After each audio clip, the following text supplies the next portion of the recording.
गणानां त्वा गणपतिं हवामहे कविं कवीनामुपमश्रवस्तमम् ज्येष्ठराजं ब्रह्मणस्पत आनः शृण्वन्नोतिभिः सीदसादनम्। ॐ श्री महागणाधिपतये नमः।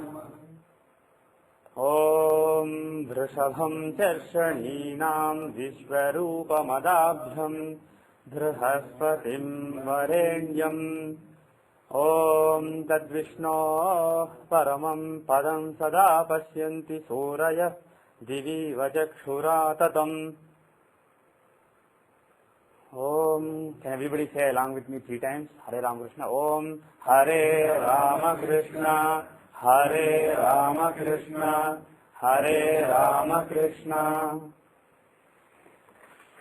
I'm sorry for the delay. I was actually not feeling well this morning and I was in 2 minds on whether to come or not. And finally by the time I started, I got late. We'll continue the discussion from the last week. Since some of you were not here last week, I'll just quickly summarize what we discussed last week.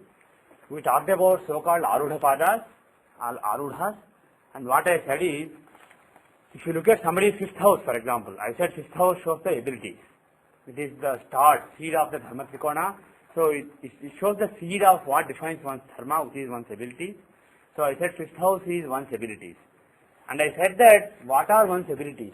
There is no way for anybody to see that or understand it or feel it. So I said that because of the activities that one does, there are certain things that become visible, which rise from one's abilities. So Arudha of the 5th house is the risen aspect, the aspect of the 5th house that rises, and that is tangible, that is visible materially. So I said that the actual abilities of the person are from the 5th house, which is just a potential. The actual houses are a potential that is there always. It is not something that is actually visible. Somebody's abilities are what God blessed somebody with. And those abilities are simply a potential. So every house, if you see from Lagna, because Lagna is the Satyapitha or the seat of truth, all the houses from Lagna are basically the potential of that person, the potential that God has given to that person. And if you look at the Lord of that house, he is the activity of that house. Lord is a planet. And I said that houses or rasis are basically circumstances, situations, potentials. On the other hand, planets show things that are kinetic. Potential energy is from rasis and kinetic energy is from grahas. So I said that the Lord of the house, he shows the energy, he shows the application of one's intelligence, one's consciousness, which is a moving thing, which is a live thing. On the other hand, rasis are inanimate things and grahas are animate beings. So if you are applying your consciousness, your intelligence to do something out of that ability, so that the ability manifests in a material way, I gave the analogy of the Lord of the house being a mirror and an object that you are looking through the mirror being the house, and the image that you are seeing is basically the Arudha. The real object is somewhere, you can't really see it. You can only see it in a mirror. So that is basically the analogy. So the Lord of the house is like the mirror through which you can see that object. In other words, Lord of the house is basically the kinetic energy which turns that potential into something that is visible in the material world, that rises in this material world.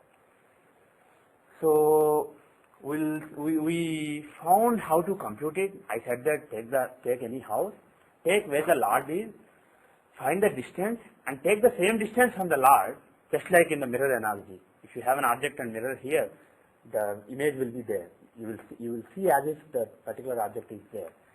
So similarly, take where the house is and where the Lord is, and I said apply the same distance from the Lord, and that will be the Arudha. And I said Arudhas will show tangible things. So let's see a couple of examples. I gave examples of how to compute it, but I did not give examples of how to apply it. Is this the older version?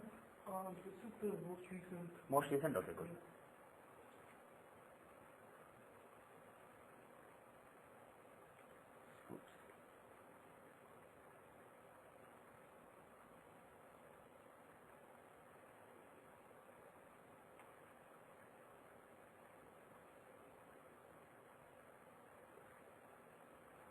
So for those who are listening to the CD, I am making my own chart. The data is April 4, 1970, and I don't remember the exact birth time I rectified. I entered 1743, 5:43 p.m. And then the place is Machilipatnam, 81 East 8, 60 North 10.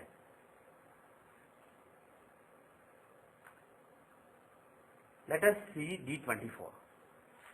Oops, something is wrong. Do you use some other Ainamsha? No, so, Okay. Then maybe the time is wrong. I have your chart as well. You do? Yeah. Oh, that's okay. You have my chart. What is it? PVR? Yeah, personal stuff. Just Can you open the chart for me? yeah.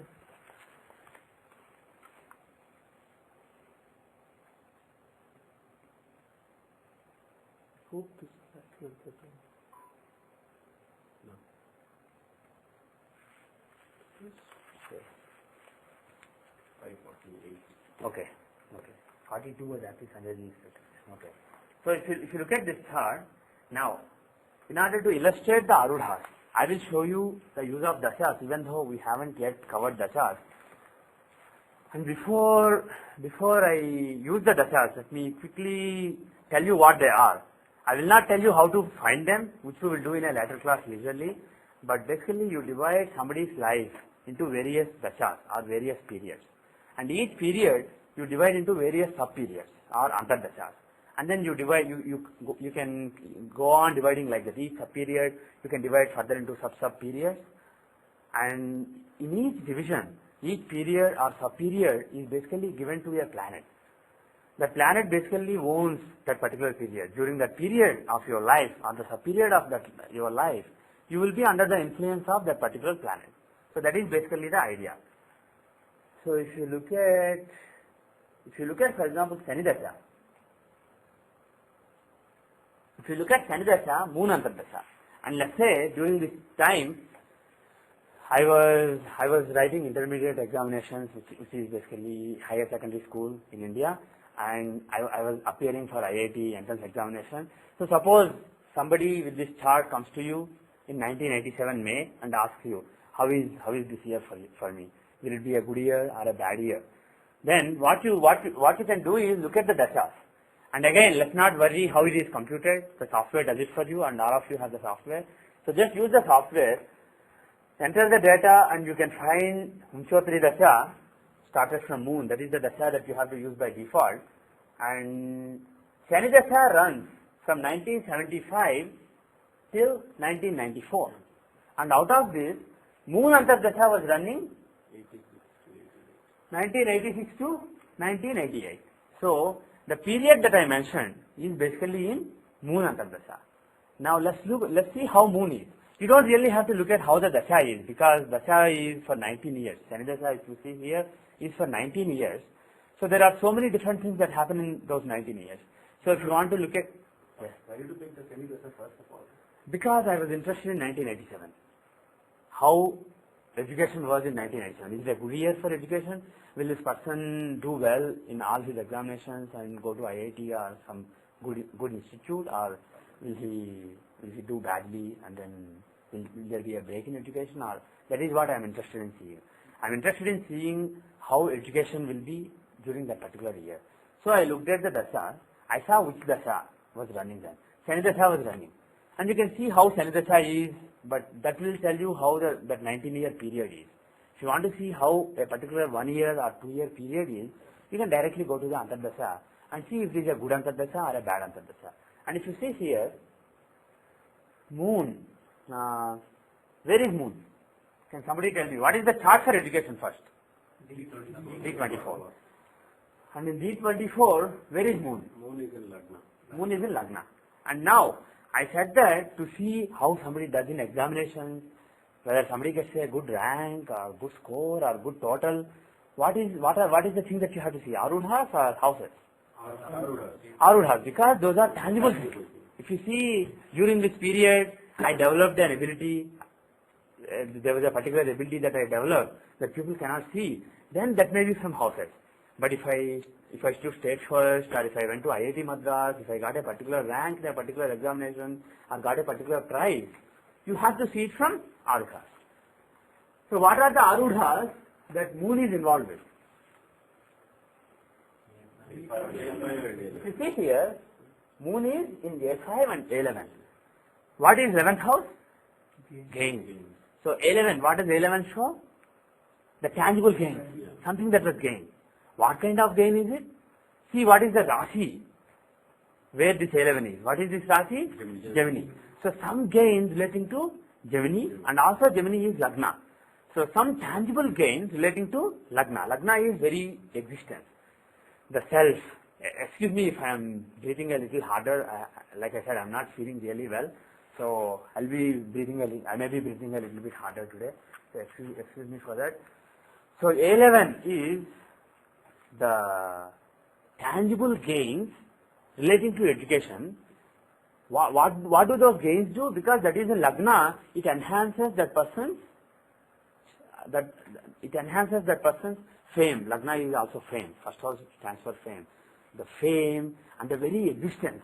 So it also, this gain that comes during moon period, it also, because it is in Lagna, it also is important. It's a stepping stone for that person.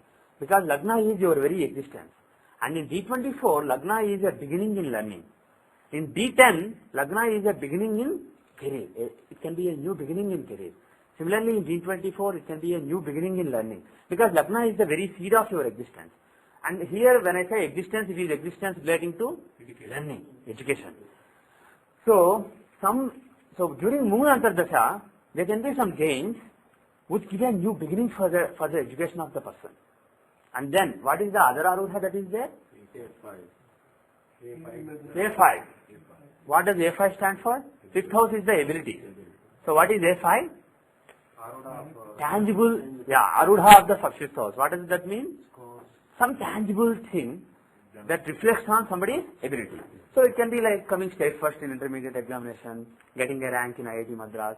All these things are tangible things, using which people think he is a capable person. About somebody's abilities relating to learning, people will make judgments based on it. But again, let me emphasize, like I did yesterday in the other class, it is not real. Somebody may be really, really smart, but he may do very badly in all the examinations. He may not be good at writing examinations, or he may just be unlucky, or there may be something wrong in the correction of his paper. The person who is correcting the paper may be in a bad mood. He may just give bad marks to that person. And similarly, somebody may not be really that smart. He may just get lucky during one particular month or year or a day, and then he can achieve things that are considered difficult.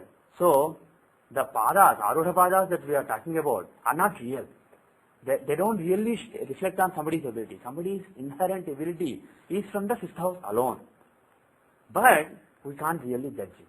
We have no visibility into that. So when I say Arudhas are Maya, illusion, that is true. You have to understand it. But at the same time, realize that we are living in the world of illusion. This whole world is illusion. So they are the most important things. So when you judge Dasas or judge somebody's career or somebody's learning or anything, if you ignore Arudhas, your readings will not be perfect. Arudhas are very important because we live in an Arudha world. This whole manifestation, these roads, these trees, these buildings, everything is Maya. The real existence of our self is basically our soul, which is part of Narayana. The soul, the supreme soul which fills the whole universe.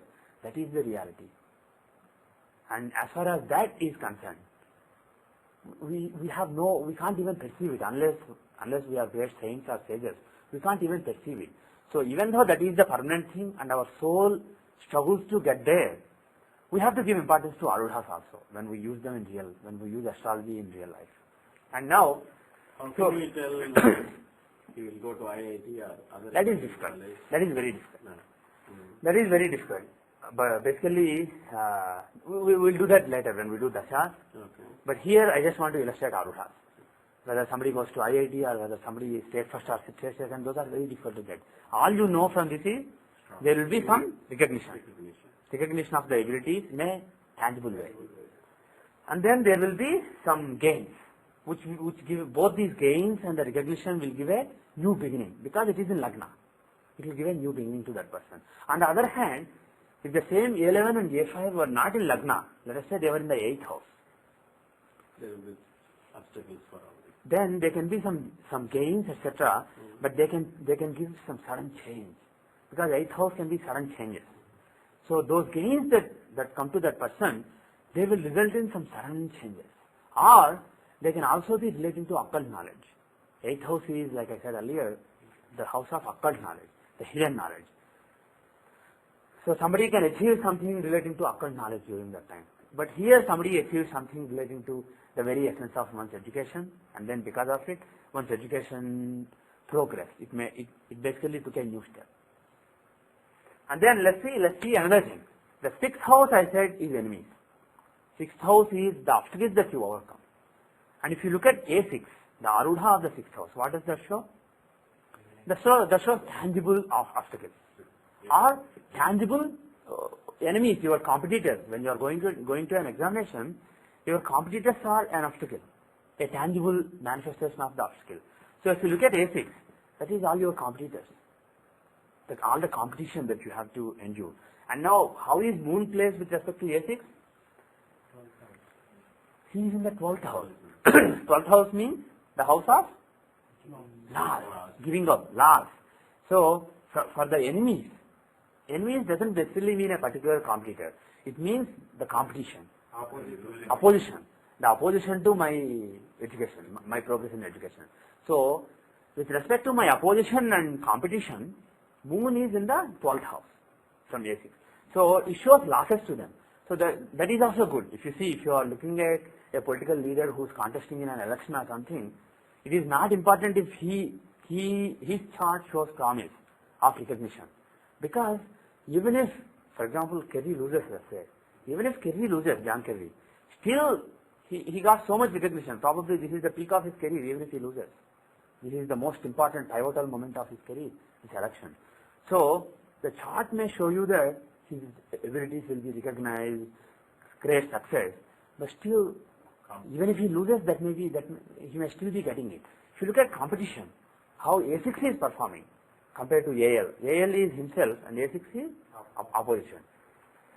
So if you look at the competition, if you look at A6, then that will give you a better idea of whether somebody is winning or not. So here, because A6, Moon is well placed for me and badly placed for A6. Of course, there will be some people who do better than me, because I was not the topper in IIT JEE exam, for example. So there are people who do better than me, but this basically shows that I will not face a lot of opposition. Things will happen very smoothly. I did not really, during this time I stood state first, I was selected for IIT, and then for the MSET, the engineering entrance examination, I did not study at all, I just went and wrote, but still I got a rank, I think something in 30s I got. So there was no opposition, things happened very smoothly. That's what Moon in the 12th house from A6 shows, it just happens very easily. On the other hand, if Moon is, let's say, in A6, or in the 2nd house from A6, what that means is, Moon is encouraging A6. That means, Moon Antardasa is increasing the opposition. That means I have to struggle, I have to read, I have to mug, I have to do late nights to write the examinations. But here, in Moon Antardasa, I was not really struggling at all. That is what it shows. And another important thing, just like A6, you have to look at AL. Because we said there will be gains, tangible gains, there will be recognition, but the overall image people have of me is from my AL. A5 is something that A5 is my state first rank, my IIT selection, that is my A5. But AL is me, what people think of me. So somebody may be selected to IIT, but everybody may say, oh, that guy doesn't deserve it, how did he get it? Or somebody may become state first in intermediate examination, but people around him may say, oh, how come he came state first? He was not good even in our college, how did he come state first? So people may still not have a great image of the person. So the image people have of a particular person is from AL. Lagna is you, and AL is your image, your status, how people view you. So how is Moon placed from AL? Moon is in the 5th house. Is it good placement or bad placement? Good placement. What is the 5th house? It's the house of following and abilities. So this is not my real abilities. My real abilities is here. From Lagna, if you see from Lagna, 1, 2, 3, 4, 5. This is my real abilities. But my perceived abilities are 1, 2, 3, 4, 5. The abilities that people perceive me as having are from Gemini. You see them from Gemini. And moon is in that very house. So during moon antardasha, during moon periods or sub-periods, there is lot of following, and also there are good events relating to the image people have of me. People will look at me as a very capable person in the matter of knowledge, not in other matters, not in the matter of career, other things. In the matter of knowledge, people will see me as a very capable person during moon periods. It's not that they don't see me always, because moon is a benefic planet is in the 5th house, and the lord of that house, Mercury, is in another sign from Arudha Lagna.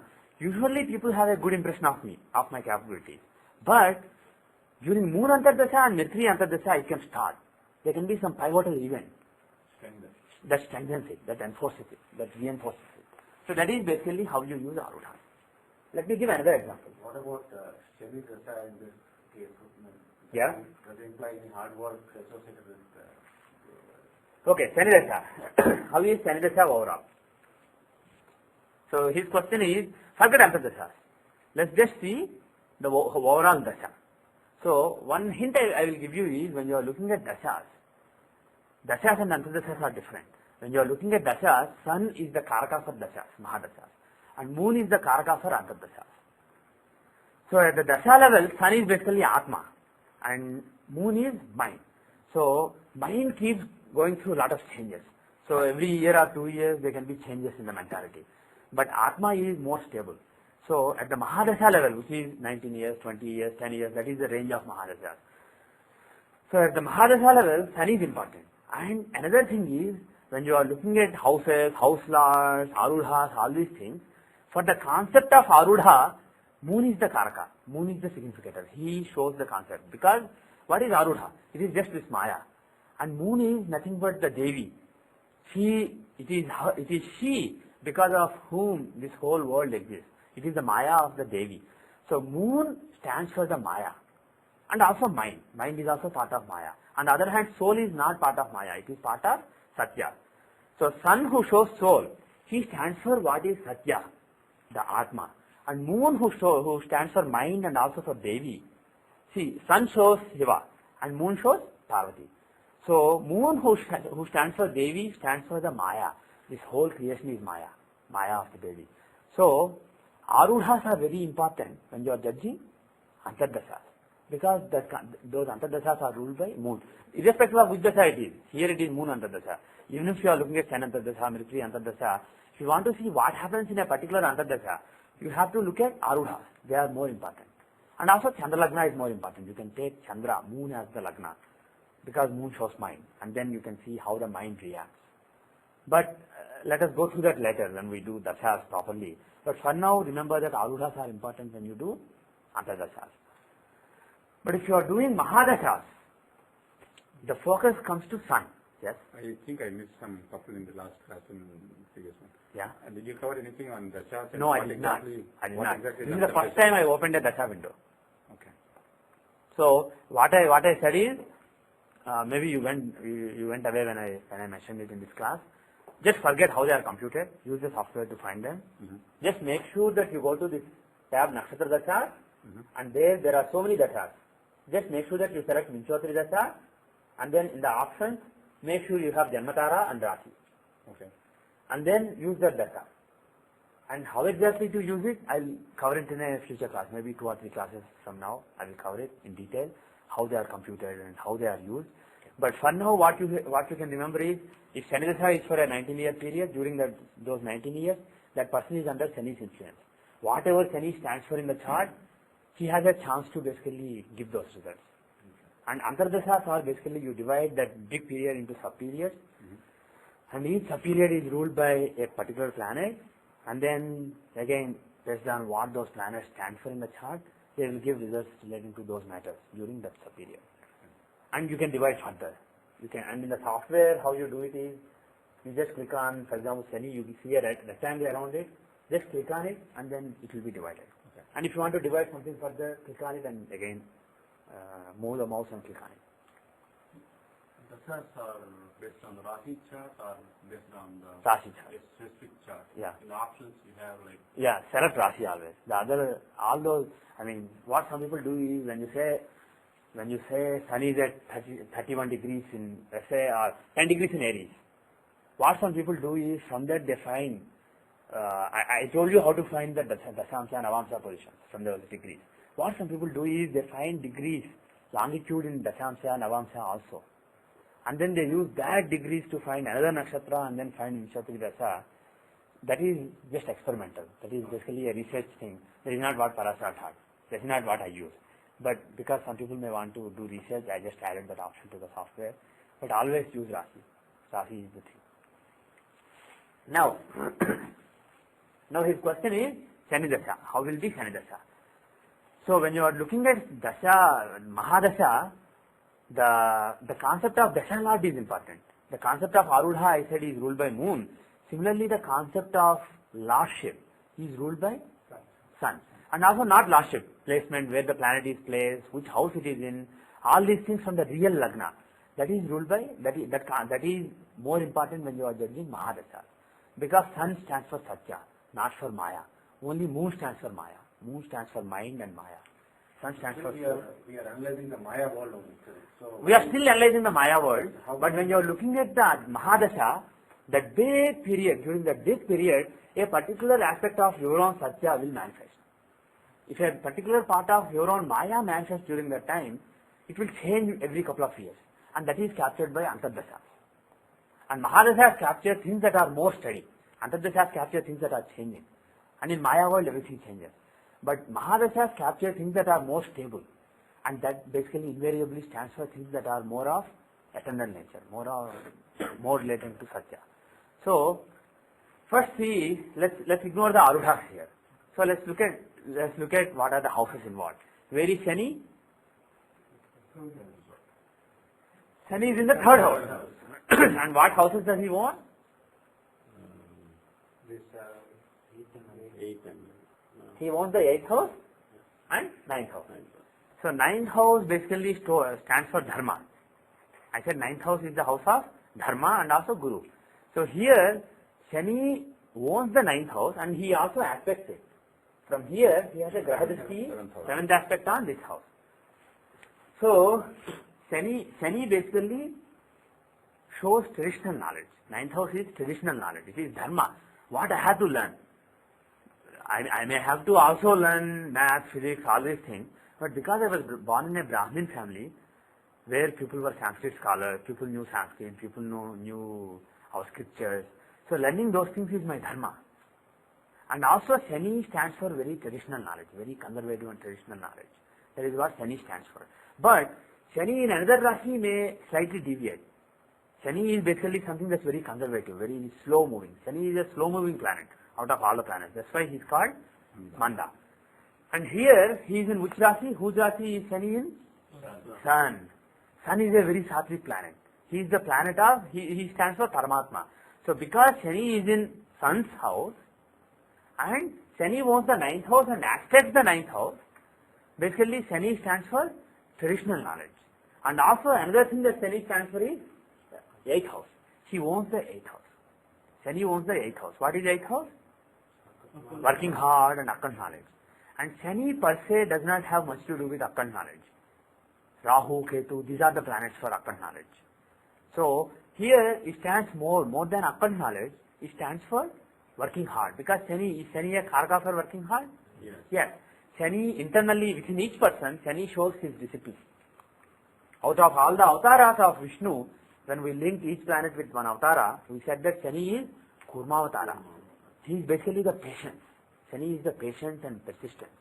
So, because Shani owns the 8th house also, that is reinforced. So, during Shani Dasha, this person will work hard, will be very disciplined. After Mercury Dasha comes, I may become less disciplined. But in Shani Dasha, I was quite disciplined. And also, because of Shani owning the 9th house and aspecting it, like I said, I was into traditional knowledge. I was learning Puranas, I was learning a lot of Sanskrit knowledge. When I was in 4th class, I started learning Sanskrita, and then I think around age of 12, 11, I passed one exam. At 12, I passed another exam. I passed Sanskrita Bhasha Kovida and Sanskrita Bhasha Vicharada, conducted by Bharati Vidya Bhavan, and another university somewhere in Gujarat, I think Vadodara Vishwavidyalaya or something. A couple of universities, the exams conducted by them, the final exam is equivalent to a BA, the diploma is equivalent to BA degree. I passed those examinations. This was as soon as Dasas started. When I was 5, I started learning Sanskrita, a lot of shlokas, and then it was 79. During Maitri Antardasha, I started learning Sanskrit and Hindi, and I passed all these examinations. And I used to write poetry in Sanskrit. I used to read books in Sanskrit. Even now when I read Sanskrit books, I can understand them without looking at the translation. So learning of Sanskrit, learning of lot of traditional knowledge. Whatever I know about Puranas or Sanskrit or traditional Indian knowledge, I learned during those years, from the age of 5 to the age of 13. After that, I did not learn anything. Basically, I did not learn anything new. So that period was very important because it was Shani Dasha. And another thing, one second, his placement. Can somebody say about his placement? Something about his placement? Can somebody say something about Shani's placement? Third house? Yeah, communication, initiative. And is it a good house for Shani to be in?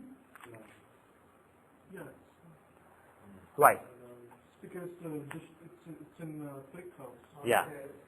Third and sixth houses, 3, 6 and 11. These 3 houses are very auspicious for any male-ship planet. Shani, Rahu, Ketu, Mars and even Sun. But these 3 planets, 3, 6 and 11 houses are very auspicious. If they are in some other houses, they can be mixed results. But if he is in that house, it is very, very good. But one drawback of this is, third house is the house of initiative, determination, the starting. It is the seed of Kamatrikona. And Shani, is he a planet of aggression or is he a planet of going slow? He is a planet of going slow. So people with Shani in the third house, they get things very easily, but they are very lazy. In general, in any chart, Dashamsha, Siddhamsha, Rashi chart, any chart, if you see somebody with Mars in the third house, what would you say about that? Very aggressive. They want to do everything. Whenever they see something, they just want to do it. But Shani in the third house, even though it's said to be an auspicious placement, it makes somebody a lazy person. But he will command. He will command lot of luck. Things will come very easily for him. So he will be very lucky. Things will come very easily, but he will be very lazy. So he has to work consciously towards overcoming laziness. And in fact, I was always very lazy. Especially in Sanidasa, I was extremely lazy. Yes? Anything related to the word luck itself should be some association with the ninth house. Yeah. If a planet is in the third house, third is the 7th from 9th. A planet in the third house aspects the 9th house. So, if the planet aspects the 9th house, if it's a malefic planet basically, aspect means desire, like I said earlier. So if a planet aspects the 9th house, it wants to give something related to your fortune. And if it's a benefic planet, it may or may not give. It is very nice about it. It does not enforce its will. On the other hand, if it's a malefic planet, it will enforce its will. It will just do it. It has a desire to give you fortune, and it will give that fortune. So if Shani is in the third house, Shani will give you that fortune. What are the other houses Shani aspects from the third house? Let's say Shani is in the third house. He has third aspect on the 5th house, and then he has 7th aspect on the 9th house, and then he has 10th aspect on the 12th house. 12th house of giving. So 5th house of popularity, Shani is a karaka for masses. So if Shani aspects the 5th house, that is good. Shani basically has a desire, Shani has a desire to give following and popularity and fame. So 5th house results will be given by Shani in the third house. The 9th house results will be given. He will give fortune, especially in this case, because the 9th house is Shani's own house. It is even stronger, that indication of being lucky in Shani Dasha. And then 12th house. What is 12th house? 12th house of Moksha and also giving. 12th house of giving. So when will somebody be able to give? And another thing, when a planet has Grahadrishti on a particular house, I said earlier that all it shows is the planet has a desire to give results relating to that house. Whether the desire actually results in some tangible things or not, that depends on what is the relationship between the planet and the Karaka. Who is the Karaka for 12th house? Shani is the Karaka. If you go and refer to the handout I gave in a previous class, Shani himself is the Karaka for 12th house. So if he is Karaka for that house and if he aspects that house will basically flourish. So this person will give a lot related to knowledge. Shani will make the person give a lot. And in order to give a lot, he has to have a lot. So basically based on all the aspects of Shani, all the houses that Shani has aspect on, you will see that Shani in the 3rd house will basically make the person very lucky. But still, being a planet of slowness, even in the matter of 12th house, for example, even in the matter of 12th house, I said Shani aspecting 12th house will make the person give a lot. But Shani's nature is slow, so it will happen slowly, it will start slowly. And especially for the 3rd house, because Shani is there in that house, he will just slow down that house. The house of initiative it becomes very sluggish. So, this person will be, or I especially in Sanidasa, usually I am lazy, but in Sanidasa I am particularly lazy. Once I start something, I'll just finish it. But to start, I have to basically think about it many times. Okay, I'll do it, and then finally I will start. And once I start it just gets done. Even for example, my book, I started writing in 98 or so. For 3 years, I wrote like 10 pages or something. And then once I decided, okay, now I will finish it, within 1.5 months, the whole book was written. So similarly, in the matter of knowledge, when it comes to things relating to knowledge, I am very lazy. But luckily, even though I am lazy, things will come easily. That is what Shani's 3rd house placement will show.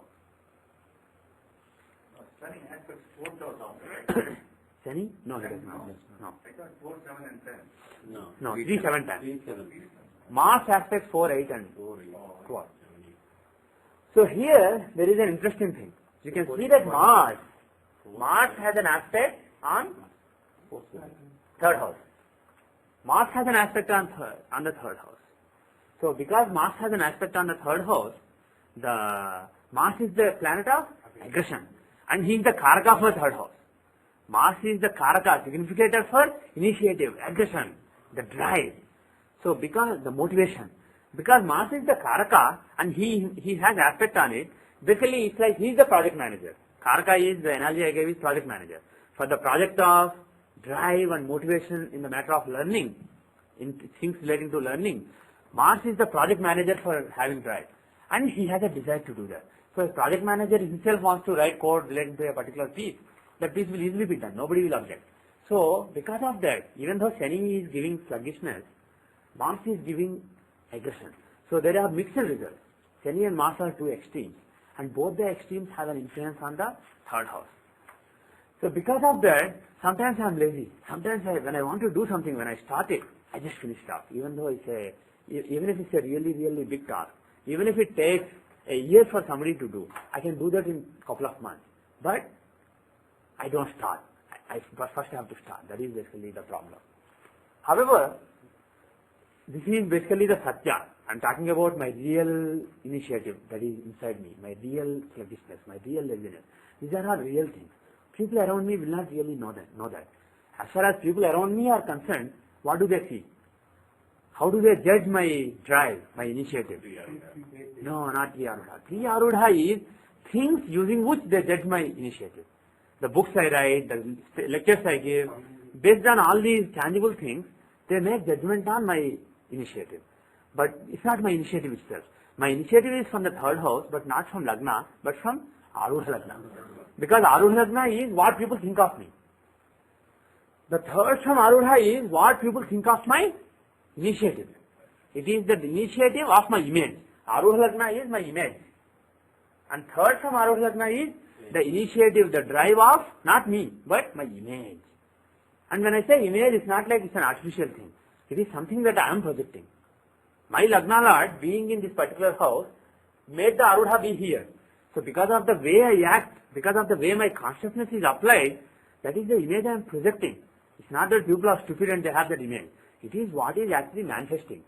That is why people have that image. So when I say image, don't think of it as artificial. It is artificial in a way, but it is also real. Because the whole world is artificial. So, if you want to see what people think of my initiative, what people think of my drive, look at this house. Third from Arudha Lagna. Now, what kind of sign is that? Who owns that sign? Mars. So Mars owns that sign. And does Mars have any influence on that house? Does he have an Arudha or something? Yes. Mars in the second house from this house has an Arudha on it. We discussed Argalas in a previous class, a couple of classes, and we saw examples. And I said that Argalas are very decisive influences. And here, because Mars has an Argala, he has a decisive influence relating to my drive. And also the sign itself, Aries is a fiery sign, an Agnidasi. So people, when they look at me, especially in the matter of knowledge, writing, reading, teaching, in all these matters relating to learning, people somehow think that I am a very, very, very aggressive person. People think that I have aggressive instincts and also I am very, very determined, I am very forceful, but that's not really me. I have to struggle a lot before I actually start because of Shani in the third house. But people don't really know it. My laziness is hidden inside me. Only I know about my laziness. For people, I'm not really a lazy person. People think, oh, he's writing software, astrology software, he's writing a book, he's teaching, how can he do so many things? He has such a strong motivation. So that is basically from Aries and Mars. So I hope it's a little bit clear, the distinction between third from Lagna and third from Arudha. When you are looking at somebody, you are not looking at his third house. If you are judging his third house, you are looking at the third from his Arudha Lagna. Now A3, yes, go ahead. Oh, I'm sorry. Actually, I thought we were doing Dasas, so do you want to go into the... No, we are not actually doing Dasas. We are doing Arudha, and we are using Dasa as a tool. Instead of saying moon will give this result, if I show in moon under Dasa this happened, it will become a little bit clearer. So I opened the I Dasa. was just wondering how Pratyanta would play the role of timing it actually. Let's not go there. Let's not go there. Because Pratyantara again will be going to Lagna. Let's not go there. We'll do it when we do Dasa. Yes, Kiran?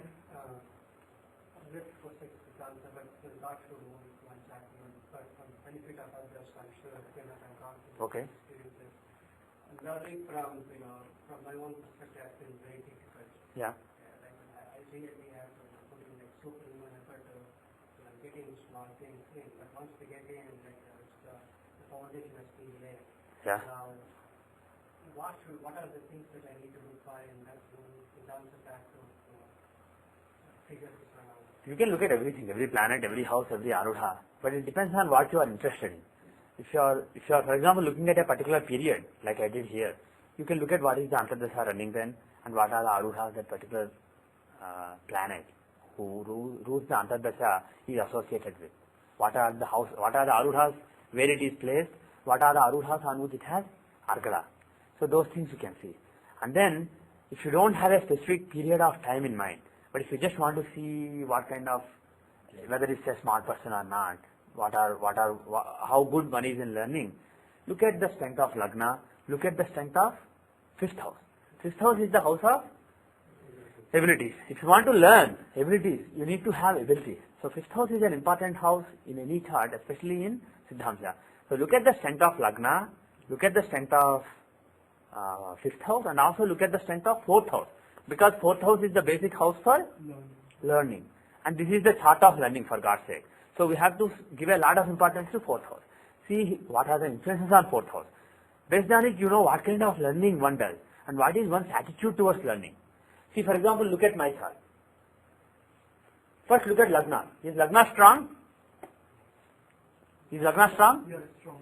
Lagna Lord Mercury is in a trine. He is in fifth house. And trines, like I said, are the house of blessings. Quadrants are the house of effort because they are Vishnu sthanas. Trines are Lakshmi sthanas. They are the houses of blessings, fruits from past good karma. So if a planet is in quadrant, it shows lot of effort, good effort. It will give good results, but with effort.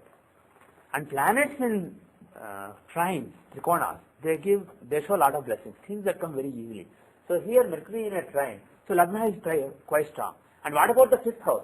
Is it strong? Where is the fifth? Who is in the fifth house? Mercury. Is he a good planet for me? Because he is Lagna Lord, he is a very good planet. So fifth house is blessed by Mercury. And what about the Lord of that house? Because he is after all the boss. Where is the fifth Lord? Venus. He is in 6, 7, 8, 9. He is in the ninth house. So he is in another trine. So Lagna Lord is in fifth house, fifth Lord is in another trine. So this basically shows the fifth and Lagna and fifth are quite strong. So the person is, the inherent foundation is there, and also the abilities are quite there. So basically this is the chart of a reasonably intelligent person, a smart person who is capable of learning things. What kind of things does he learn? Now, and what is his attitude in learning? Look at the fourth house. Look at what are the influences on learning. What are the influences? Who are the planets in fourth house? Ketu and Rahu. Rahu shows research, engineering, advanced engineering, abstract knowledge. For example, electronics, all these things are shown by Rahu. And Ketu shows spiritual, adhyatmika knowledge. So he shows spiritual knowledge. And the Lord of the fourth house, Mercury, if you see, he also has Arudha on the fourth house. Mercury is in the second from fourth. So if you look at, if you take fourth house as the center, being in the second from there, Mercury shows, Mercury has an Arudha. If the Lord of a house has Arudha on the same house, that means he has a strong influence on that house. So Mercury also shows what kind of learning I have. What kind of learning does Mercury show? Mathematics, pardon me? Journalism, communications, writing skills, and also mathematics, software. These are the things that Mercury shows. So that is another influence. And finally, another important influence is you can't ignore Jupiter in this chart, because he gives a Mahapurush Yoga, Hamsa Mahapurush Yoga. He is in one house in a quadrant. So he gives Hamsa Mahapurush Yoga, and he is in the house of karma. By karma I mean karma relating to knowledge. For example, teaching all of you astrology is my karma. This is an activity. This is not my profession, but this is a karma, this is an activity I am performing in society. So it is from the 10th house. So Meena Guru shows this particular karma relating to traditional knowledge and astrology. And he has aspect on 4th house. So astrological learning is also quite possible. So these are the various kinds of learning that I will be engaged in. So from the 4th house you can see what kind of learning, and from Lagna and 5th house you can see the abilities, the overall abilities and the potential of that person. And then looking at Dasas and what are the houses involved with Dasas, what are the Arudha involved with Antardashas, you can say when what will happen. And we also did several examples of D24 a couple of classes earlier. And there what I did, if you remember, I just looked at the chart. There were specific houses that were standing out because there were 3 planets in that house or 4 planets in that house. So we used that particular house and which house lords are in that house, and using that we judge what is the result of that yoga. For example, in Swami Aurobindo's case, we saw a lot of occult knowledge and moksha relating to learning. So like that, when you see a specific combination, a specific yoga, when you see a specific house standing out, you can, instead of looking at everything else, you can directly go to that house, and then you can make judgments relating to that house. Now let me give another example, D20. What is D20? Does anybody remember? Yes. Religious and spiritual activities. Religious activities and spiritual growth. Right? If you look at the handout I gave on divisional charts a few classes earlier, D20 is the chart of spirituality, spiritual growth. So, what is the ability needed for spiritual growth? We want to see what the 5th house in D20 shows. Right? So, 5th house, I said, the basic meaning of 5th house in any chart is ability. So, in the matter of spiritual growth, what are the abilities that you need? What is the ability that will lead to your spiritual growth? Can somebody take a guess? Discipline, yes. Knowledge is good, but knowledge is important for Siddhi. Siddhamsa D24, that is the chart of knowledge and Siddhi, the moksha you get because of knowledge. Gnana is from Siddhamsa D24, the knowledge, the learning. Here it's not just learning, it is understanding how the universe is functioning. It is understanding of the God within you. This is the spirituality chart, not just learning. You can see learning also, but this is purely spiritual chart, spiritual learning. Sadhana, this is the chart of sadhana. So what is the ability that you need? For doing sadhana, for doing spiritual experiments or spiritual growth, what you need is devotion. Devotion is the only ability that you need. If you have devotion, everything will come. You don't have to be a smart person. If you are a smart person, you will learn more things. You will learn more shastras. But to be a really, really advanced spiritual soul, you don't need knowledge. There may be a rickshawala, a rickshaw driver, who may be spiritually very, very advanced. He may not know anything, but he may have seen the God within himself and the God within other people, and he may have realized how all these gods are the same as the God outside. And he may have even merged with that God, for all you know. This is bhakti and devotion. Bhakti, that's the word. Bhakti and devotion. Those are the abilities that you need for spiritual growth. The discipline, the devotion, those are bhakti, those are the things. So the fifth house in D20 will show the devotion, the bhakti of a person. That is the house of bhakti. Now, what does the Arudha of fifth house show? What does the Arudha of the fifth house show? No. Fifth house from Arudha Lagna shows perceived bhakti. Because Arudha Lagna of this person is the perceived person from the spiritual point of view. And the fifth from Arudha Lagna shows the devotion of the image. That means the perceived image, perceived devotion. What people think of one's bhakti is seen from the fifth from Arudha Lagna.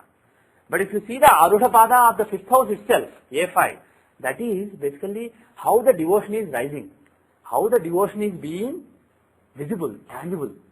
What are the things that rise materially, using which you can see, you can judge one's devotion. So if somebody is doing a particular puja, a particular homam, a particular spiritual activity, is that A5? Yeah. Using the homa that he is doing, for example, on January 28, 1994, I started doing Lakshmi's 108 names 108 times. And then that is basically, if I say I have bhakti to Lakshmi, you don't know what it is. It's not tangible. If I say on so and so day, I started reading Lakshmi's 108 names on every Friday for 108 times. I started that on so and so day, and I've been doing it since then. If I say that, is it a tangible thing? Yeah. It is a tangible thing. It is Maya. It does not have anything to do with my bhakti. Before that I may have more bhakti. After I started that puja, I may have less bhakti. So it does not have anything to do with my bhakti, but that is the only way in which you can see my bhakti. I came to a particular Vishnu Sahasranamam. People are doing Vishnu Sahasranamam, Akhanda Vishnu Sahasranama Parayanam. Without breaking, people are doing it for, let's say, a day or day and a half. I come here, I put a night out, I stay there, I read Vishnu Sahasranam. People see it and say, okay, he has bhakti. So those are the things using which people will judge my bhakti. The homas I do, the pujas I do, the procedures I follow, the mantras I recite. Using these, people form an impression about my bhakti. So that is A5. Whether people think I am a bhakta or not is not from A5. That is from the fifth from AL. Fifth, because AL itself is, AL alone is me, the perceived me. So the fifth from there is the abilities of perceived me. Fifth from AL or fifth from A5? No, fifth from AL. AL is me, the image of me. So how I am manifesting, how I am being tangible to people. I become tangible to people by an image they have in their mind. When they think of PVR or Narasimha Rao, they think of a particular person, a particular knowledge, a particular devotion, a particular karma that he is doing, a particular job, a particular title. People have a particular image in their mind. So that is AL. And fifth from AL is abilities of that image. So people think, oh, this person is very devoted. He is a Lakshmi Bhakta. He is a Bhakta of Lakshmi. Then that is people's image. So that is from the fifth from AL. On the other hand, if you look at the Arudha of fifth house itself, not Lagna, but fifth house itself, it's not my image. It is the image of my devotion. It is basically how my devotion is being manifested. How my devotion is rising. Arudha means risen one. How it is rising so that people can see it. So, somehow or the other people get an image that I am a Bhakta. That is from the fifth from Arudha. But people have a particular thing on the floor using which they can judge whether I am a Bhakta or not. Which is typically used for judging whether I am a Bhakta or not. That is my puja. I tell people, for example, I do Sri Suktam every day. Oh, he reads Sri Suktam every day. Or let's say I say I do Satnarayana Vatam every Purnima day. Oh, he's a Satnarayana Bhakta. He has Bhakti for Satnarayana. He does Satnarayana Puja. So again, that particular puja I am doing is a tangible thing. But both of them related. Pardon me? Both of them are related because even Usually they are related. because what is rising is what leaves the image. What leaves the image? Absolutely. So typically there is a link between the two. Typically one contributes to the other, but sometimes there is an exception. For example, one particular actor may get an award, a Filmfare award for a particular role. People may say, oh gosh, it's politics. He got the award. He does not deserve it. So what that means is, in that case, the rising is there. The A5, if you look at the rising of the ability, the manifestation of the ability, which is basically the Filmfare trophy, that is A5. It is there. So maybe Antardasha of a planet who is in A5 is running. But maybe the planet is inimical to the fifth house from AL. Maybe there are some political planets involved. So people think, oh, it's all politics. He does not deserve it. So whether people think that person is able or not is from the fifth from AL. And the thing that is there, which is typically an image, typically a measure of the abilities, but not necessarily always, but typically a measure of abilities, that is A5.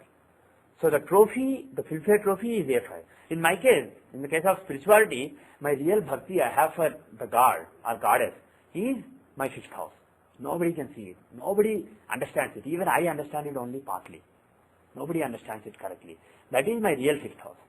And the A5 is the pujas that I do, the mantras I recite, the procedures I follow, the rituals I perform, the homas I attend or perform. Those are A5. Using which people judge your bhakti, typically. Or even if people don't judge, basically those are how your bhakti manifests in a material way, in a tangible way, in the material world. And the fifth from AL is what kind of bhakti you have that people think. It is people's image. And what does fifth from A5 give you in this case? Fifth from A5 does not show anything. Anything in this? Anything, yeah. Fifth, Fifth from AL only shows things. Fifth from A5 can be used to see the things relating to the trophy that a Filmfare trophy that an actor might have won. So you can see houses from Arudhas also, but let's ignore them. so that is in general, is it? In general, we ignore it. X from any AX is same thing. X house from any AX. We usually don't use it. Don't use it. Yeah. Because A5 is not my ability. It's not my image. It's the image of my ability. It's a trophy or it's a puja. So if you want to see why there is a break to somebody's puja, you may want to look at the 8th house from A5. Because A5 is one's puja. It is not my devotion any longer. It is the puja that I am doing. It has its own consciousness. The puja that I am doing, it is an entity by itself that is independent of me.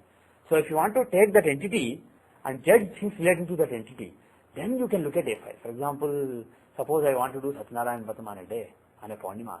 Suppose there was a big, Mangalam Pratyatam Bhavet, but suppose there is a big problem and it could not be done.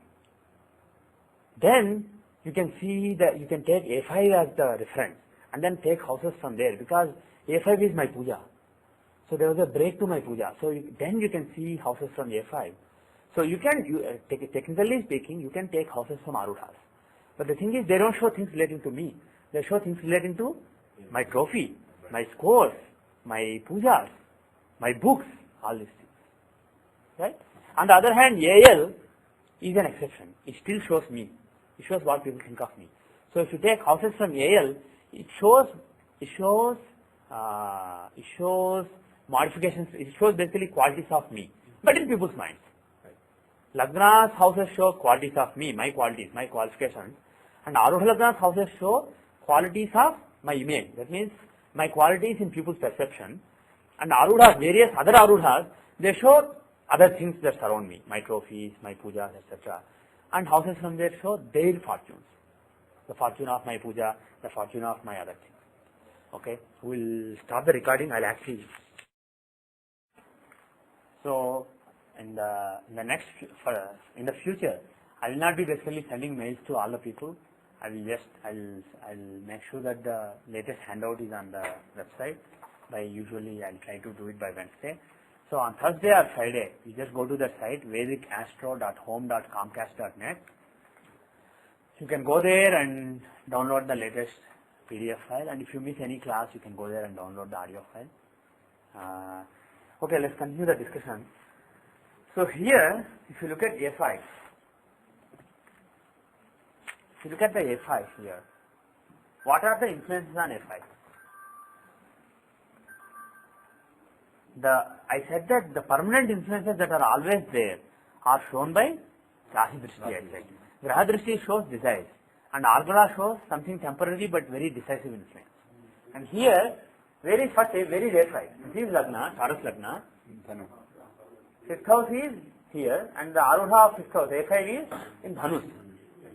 Now, who are the planets associated with this? Who are the planets who are aspecting this? First, let's see Rashi Drishti. Who are the planets? Mars, Venus, Sun, and Mercury. Mercury shows Vishnu. Mars shows Hanuman. Sun shows Shiva. And Venus shows Lakshmi. And out of all these planets, who is strong? Who is the strongest? You may be tempted to say that Mercury is the strongest because he is in one house. That is true. But debilitated planets are the strongest in Vimsamsa. Venus is the strongest. Because normally we consider debilitation to be bad. Because debilitation, the analogy I gave, I said exaltation is akin to Purusha Prakriti and debilitation is akin to Stri Prakriti. And Purusha Prakriti is basically Ahankara, the very existence, and Stri Prakriti is persistence, the patience. So I said that exalted planets are akin to people who are very proud, very excited. And usually if a planet is excited, that means it is carrying good fortune, and whatever results it promises, it will give them very easily. But in case the results cannot be given easily, the exalted planet is not capable of giving them. It is basically in trouble. On the other hand, debilitated planet is akin to somebody who is who's not very excited, who's a little unhappy, but who's working very hard, who can give results only by working hard. So, debilitated, and in the matter of spirituality, what we need is the ability to work hard. We were born as human beings because there is a problem with us. We separated from the Paramatma. And in order to match back with the Paramatma, the only way is persistence, patience, and devotion. So, more than the Purusha Prakriti of Ahankara, Stri Prakriti of persistence and patience are more important in the matter of Vimsamsa. So, it's not true in all other charts, but in Vimsamsa, this is a very, very auspicious thing. If a planet is in debilitation in a chart, you have to realize that that planet is actually stronger than other planets. Don't think that it is bad. It is bad. If you see somebody like Prabhupada, Srila Prabhupada, the ISKCON, the founder of ISKCON, he has 3 or 4 debilitated planets in his Vimsamsa. You may think, oh, he has a spoiled Vimsamsa, but it actually shows a lot of devotion, lot of patience. And here, because Venus is debilitated, that means lot of patience and devotion to submitting basically. Stri Prakriti is submitting. Purusha Prakriti is Ahankara. So debilitated planets in Vimsamsa show submission. So submission to Lakshmi. Lakshmi is the goddess who stands out. And then Mercury, being in one house, Mercury is also quite strong. So these are the strongest planets. Right? Vishnu and Lakshmi. Lakshmi and Narayana. Narasimhaji, I remember Sanjay Varji made a comment that debilitation is good in Dashamsha also. Is that... Not in the same context though. No. Not in the same context. In Dashamsha is the chart of karma. Karma, right? So again, even in Dashamsha, if you are patient and if you are working hard, it is good for you. In the matter, because it's basically the chart itself is the chart of working. Dashamsha is the chart of delivering for the society. And if a planet is debilitated there, again that is good. That shows lot of practical thinking and also working hard. So it is good in Dashamsha also. But there is a difference. Here this is basically submitting to that particular deity, whoever the deity is. So Venus, so Lakshmi Puja is one of the important things. Lakshmi Bhakti is one of the important things. And here one interesting thing you can see is from Lagna, the planets who are in the 5th house, they are all aspecting A5. 5th house is the real bhakti and A5 is the mantras that you read. So whoever gods I have real bhakti to, I will recite their mantras. There is a link between the manifestation and the reality inside. So that means there is a correlation, but it doesn't have to be so. And in that case, A5 is basically what shows one's mantras, one's externally manifest mantras and procedures, rituals. And here, let's take, for example, Shani Dasha, let's say Shani Dasha, Guru Antardasha. So from 1992 till 1994, December 25, I was running Shani Dasha, Guru Antardasha. Okay. Now, in Guru Antardasha, is there a chance of starting some new puja or reciting a new mantra? Is there a chance? Yes. Let us see that. Why is there? Because it's related to Guru. Yes. A5. But let's forget Guru. Guru is the Karaka for mantras. That is a separate thing. But let's look at 5th house and A5. I said 5th house is devotion and A5 is manifested devotion. That is mantra, procedures, puja. So A5, where is it? Jupiter is actually the house of The owner of He is the owner of that house, and does he have any other influence like Argala? Jupiter has 11th house Argala on this house. All the planets in the 11th house from a house have Argala on it, if you recall. So Jupiter is the Lord who is having Argala on that. So what that means is, during Jupiter Antardasha, there is an extremely strong chance, there is a very strong chance of something new coming up in the world of A5, Arudha. right. Which is new mantras or new Yeah, pujas. mantras will flourish or a new mantra can start. So during that time the mantra started. And Jupiter is in Venus Rashi. If you see Jupiter, he is in a sign of Venus. And because, so he is basically at the disposal of Venus. And Venus has an interest in the A5 because he has Rashi Drishti.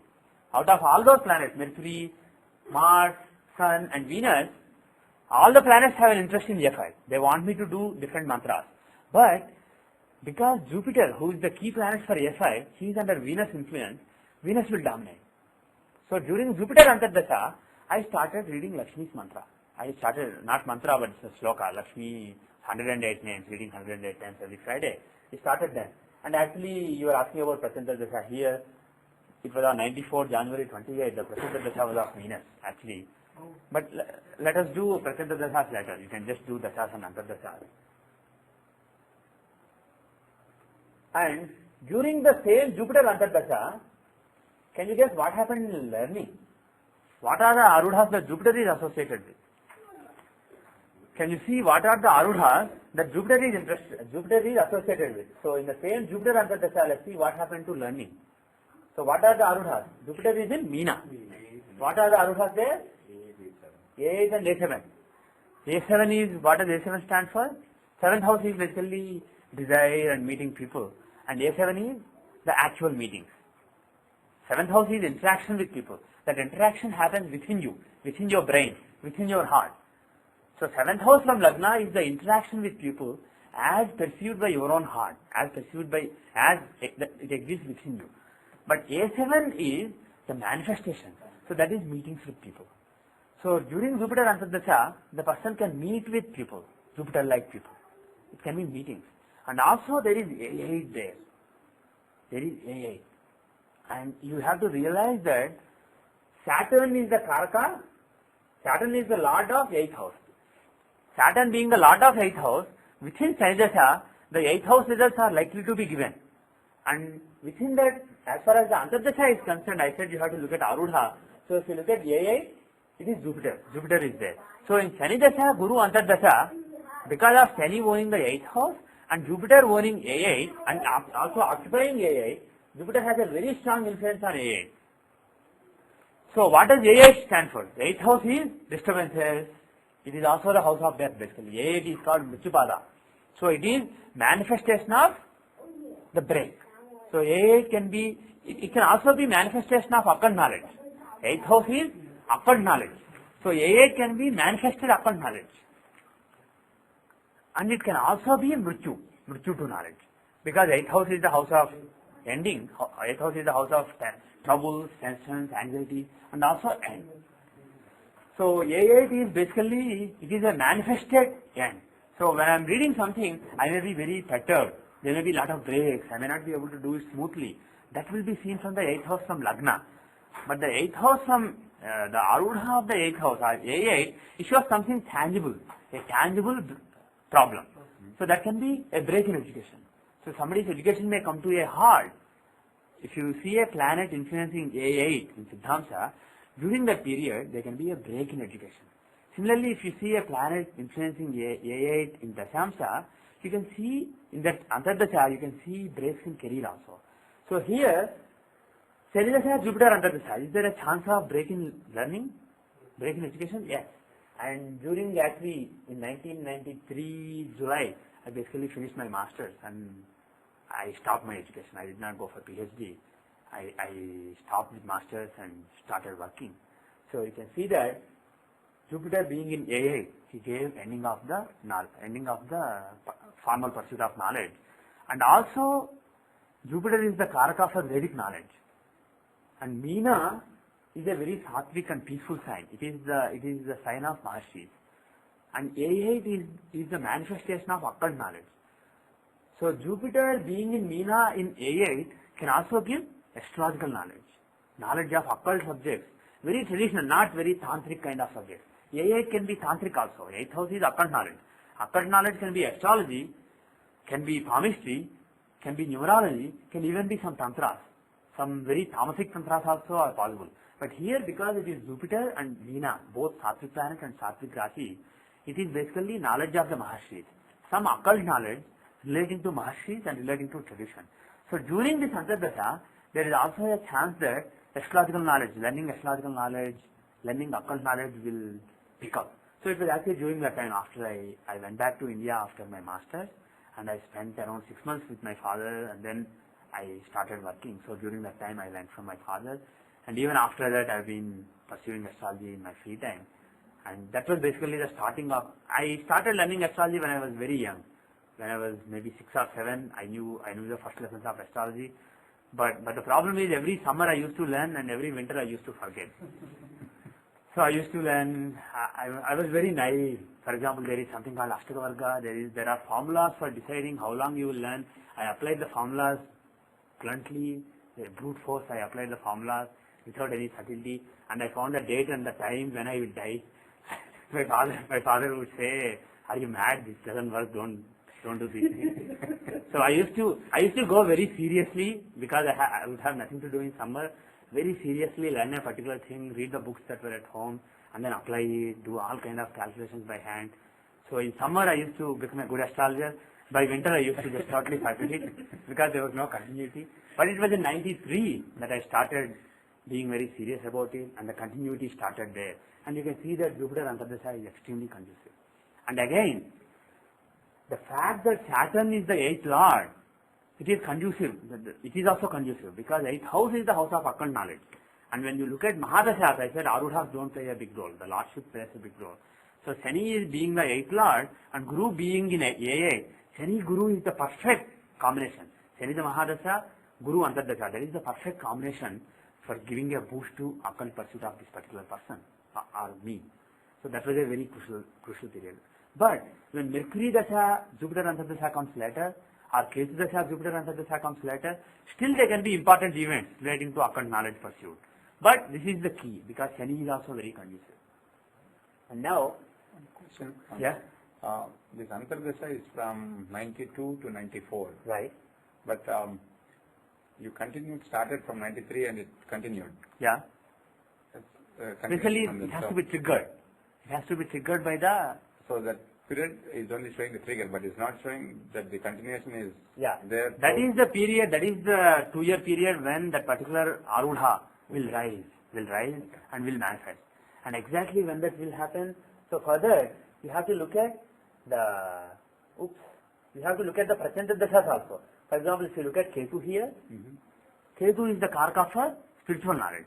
And here, Ketu is having Ketu is having Rashi Drishti on Jupiter and he is in the house of learning. So because of that, the Lagna, when especially the process of learning is associated with 4th house. And when you look at Prachanta Dashas, you have to always look from Lagna. So from Lagna, Ketu is in the 4th house of learning and he is aspecting Jupiter, he is being aspected by Jupiter. So the formal learning of astrology which Jupiter Antardasa promises can take place during that particular Prachantardasa. And there are actually procedures to even go up to 6 levels. There is something known as Dehantardasa, Prachantardasa, Sukshmantardasa, Pranantardasa, Dehantardasa. It can be basically a few hours period. So if you have the time very accurately, and in my own case, even if the time is accurate, the dasas for some reason have a slight error. So by adding a day to the calculations, I could explain various events in my life up to the hours. I did that at one of the workshops in New Jersey last year. We'll do it later, but there are formulas. Unfortunately, we can't use them because all the calculations are off by several days in real charts. And if you have 1 minute of error in the birth time, suppose somebody is, there is a formula, I will not go through the formula, but I will just give the number. Suppose somebody was running Venus Dasa at birth, and suppose there was 1 minute of error in the birth time, then 1 times 20 divided by 4, there will be 5 days, is it days or months? I forgot the formula. 5 months. Yeah, there is 5 months of error in the calculation. But the pattern follows. For me? Even if the 5 months is displacement. Yeah, the pattern will be followed. So you have to look at some things that happened in your life and then correct the dates, correct the epoch basically. It is all shifted. Once you shift it correctly, everything will fall in place. But until things are not shifted, something seems to be right, something don't seem to be right, and they seem to be right only at a macro level. When you use Antardasa, it seems right. When you use Prachantardasa, some of them seem right, some of them don't. When you go to Sukshmantardasa, it's all noise. That is what you can expect in real charts. And if you carefully do rectification, for example, luckily I have computer. In my computer, I just say change everything by these many days, minutes, and hours. It corrects it, and then I can say on so and so date at so and so time when I got married, for example, August 1, 1993, 9:30 p.m. What was the Dehantardasa running? If I say that, software will automatically find up to Dehantardasa. It will list it. I can see if it makes sense or not and rectify. So luckily we have computers. But grandfather of my guru, Pandit Sanjay Rath, his grandfather is Pandit Jagannath Sir. He did not have any computers with him, but he used to take simple daily events like on this day at so and so time he took a train and went in northwestern direction. On so and so date at so and so time he got married. So looking at these exact times of the events, he would do all this shifting that you talked about, and then he used to find the exact degree and minutes and seconds of moon that should be used for the dasha, the accurate rectified dasas, and then he used to use them for making very, very precise predictions. And this used to take him a day, almost a day, to do this rectification. Whereas in my own chart, I spent a couple of hours to get it perfectly aligned. So that is the thing, but we will go through it later. We will go through dasas, and it's not very important to be so good that you can see what will happen during a particular hour. It's not really important, and it's not very easy also. If there is some small mistake that you made, everything will go wrong. So let us concentrate on dasas and antardasas, and like you asked, it is a 2-hour period, 2-year period. It can happen during any part of that period. So by going up to Prachantardasas, you can have reasonable accuracy, so that should be enough.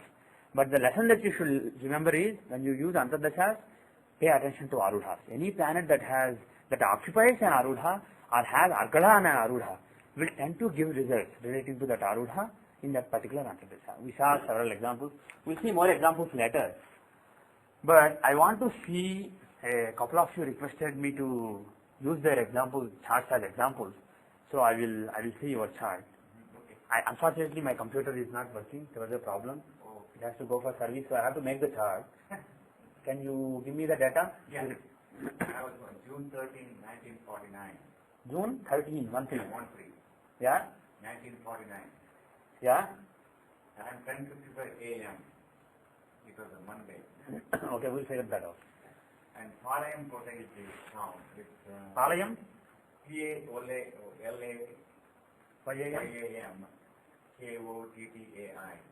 Palayam. Yeah. 76 East. Okay, the data is June 13, 1949, 10:55 a.m. Palayam, India.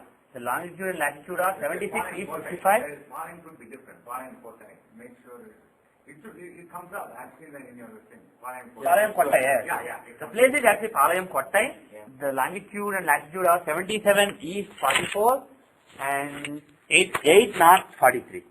So those who are listening to the CD, you can make chart for this and then follow the rest of the discussion.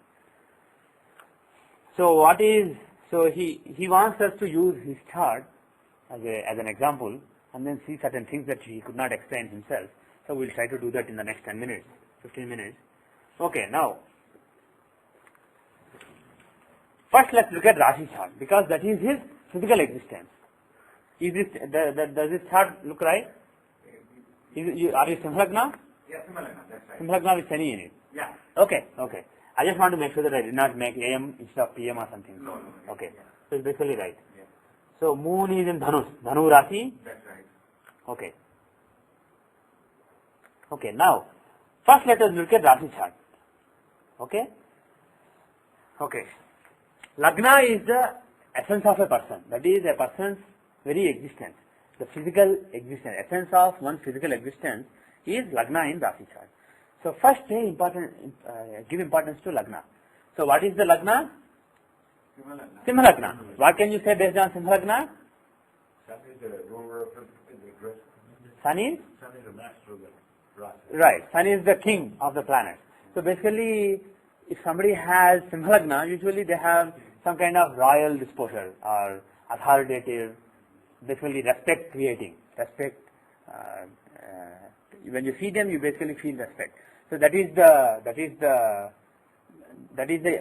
how they basically are.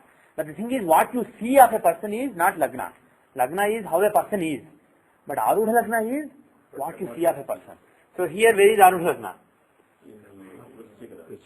Vrishchika Rashi is Arudha Lagna. Vrishchika is a sign owned by Mars.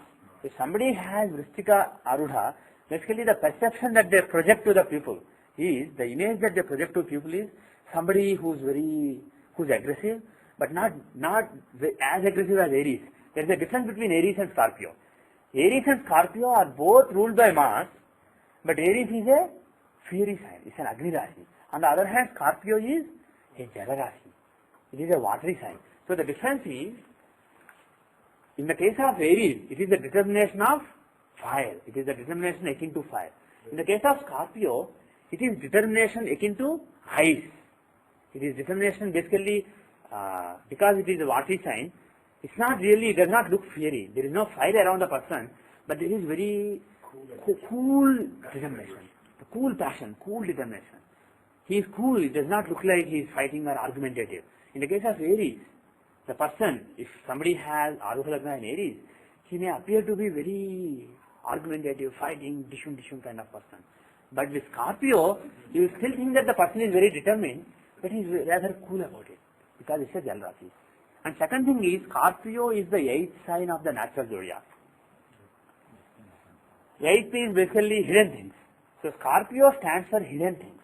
So the image that the person projects is that of somebody who is hiding something.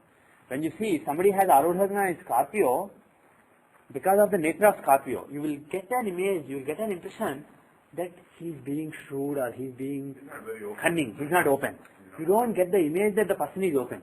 Even if he is very open and saying everything, you think that there is something else. There is always that shrouding of mystery about that person. You think that there is something about that person that you don't know.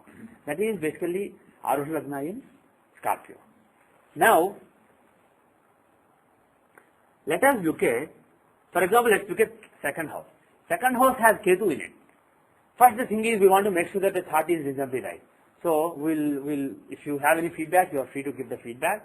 Okay. Now, Ketu in the second house. I don't know how many of you read the 108 names of planets, but if you read the 108 names of Ketu, if you get a Navagraha Stotram book, you will get all the Ashtotras. So, if you read the Ashtotar Satanama Stotram of Ketu, one of the names is Vitiye Putavagdata.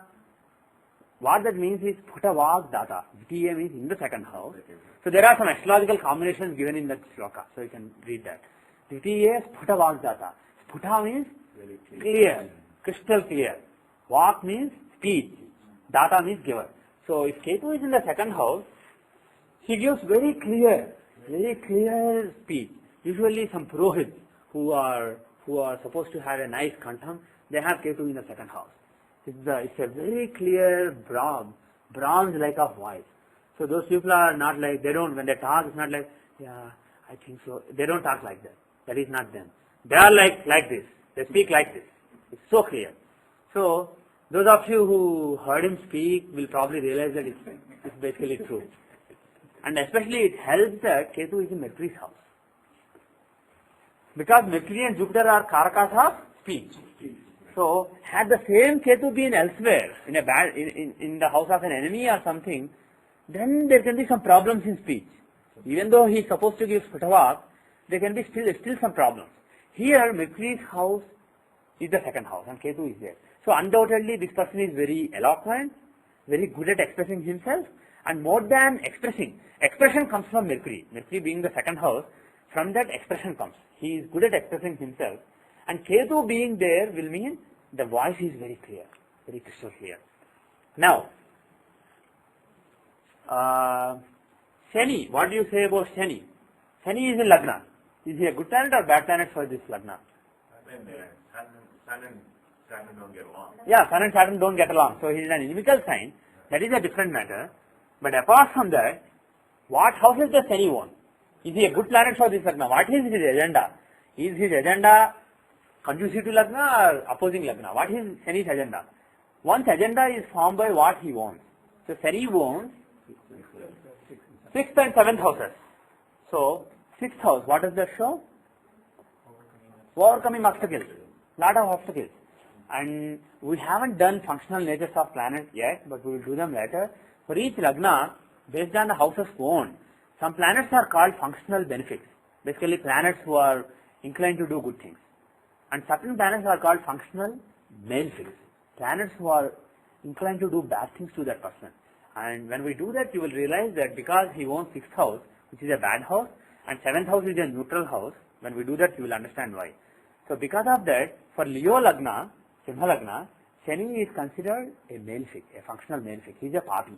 He is a papagraha for that particular Lagna. On the other hand, if somebody has Kumbha Lagna, Shani is not a papagraha. He is a Shubhagraha. His agenda is conducive to Lagna.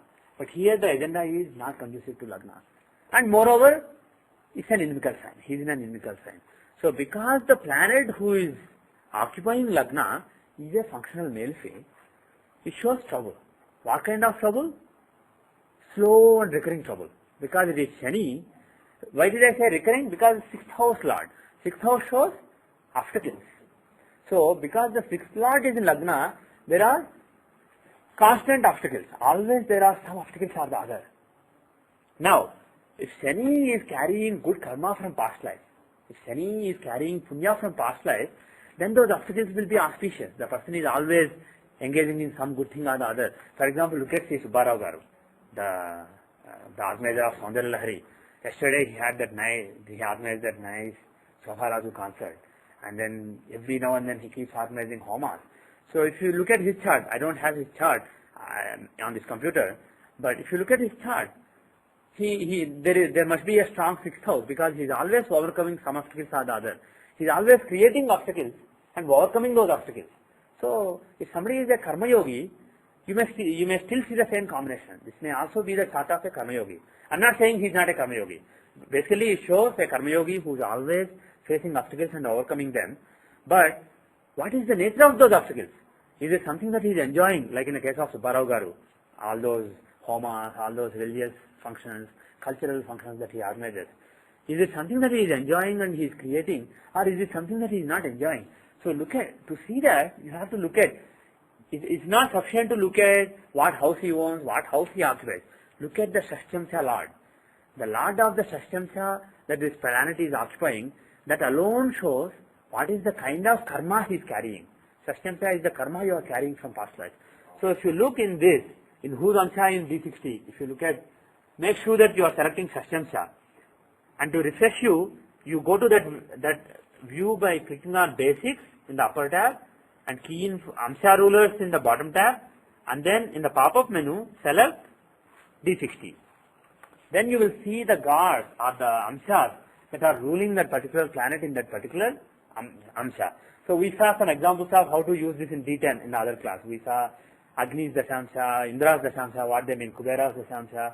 We saw those in the last class, and here I will show you how to use D60.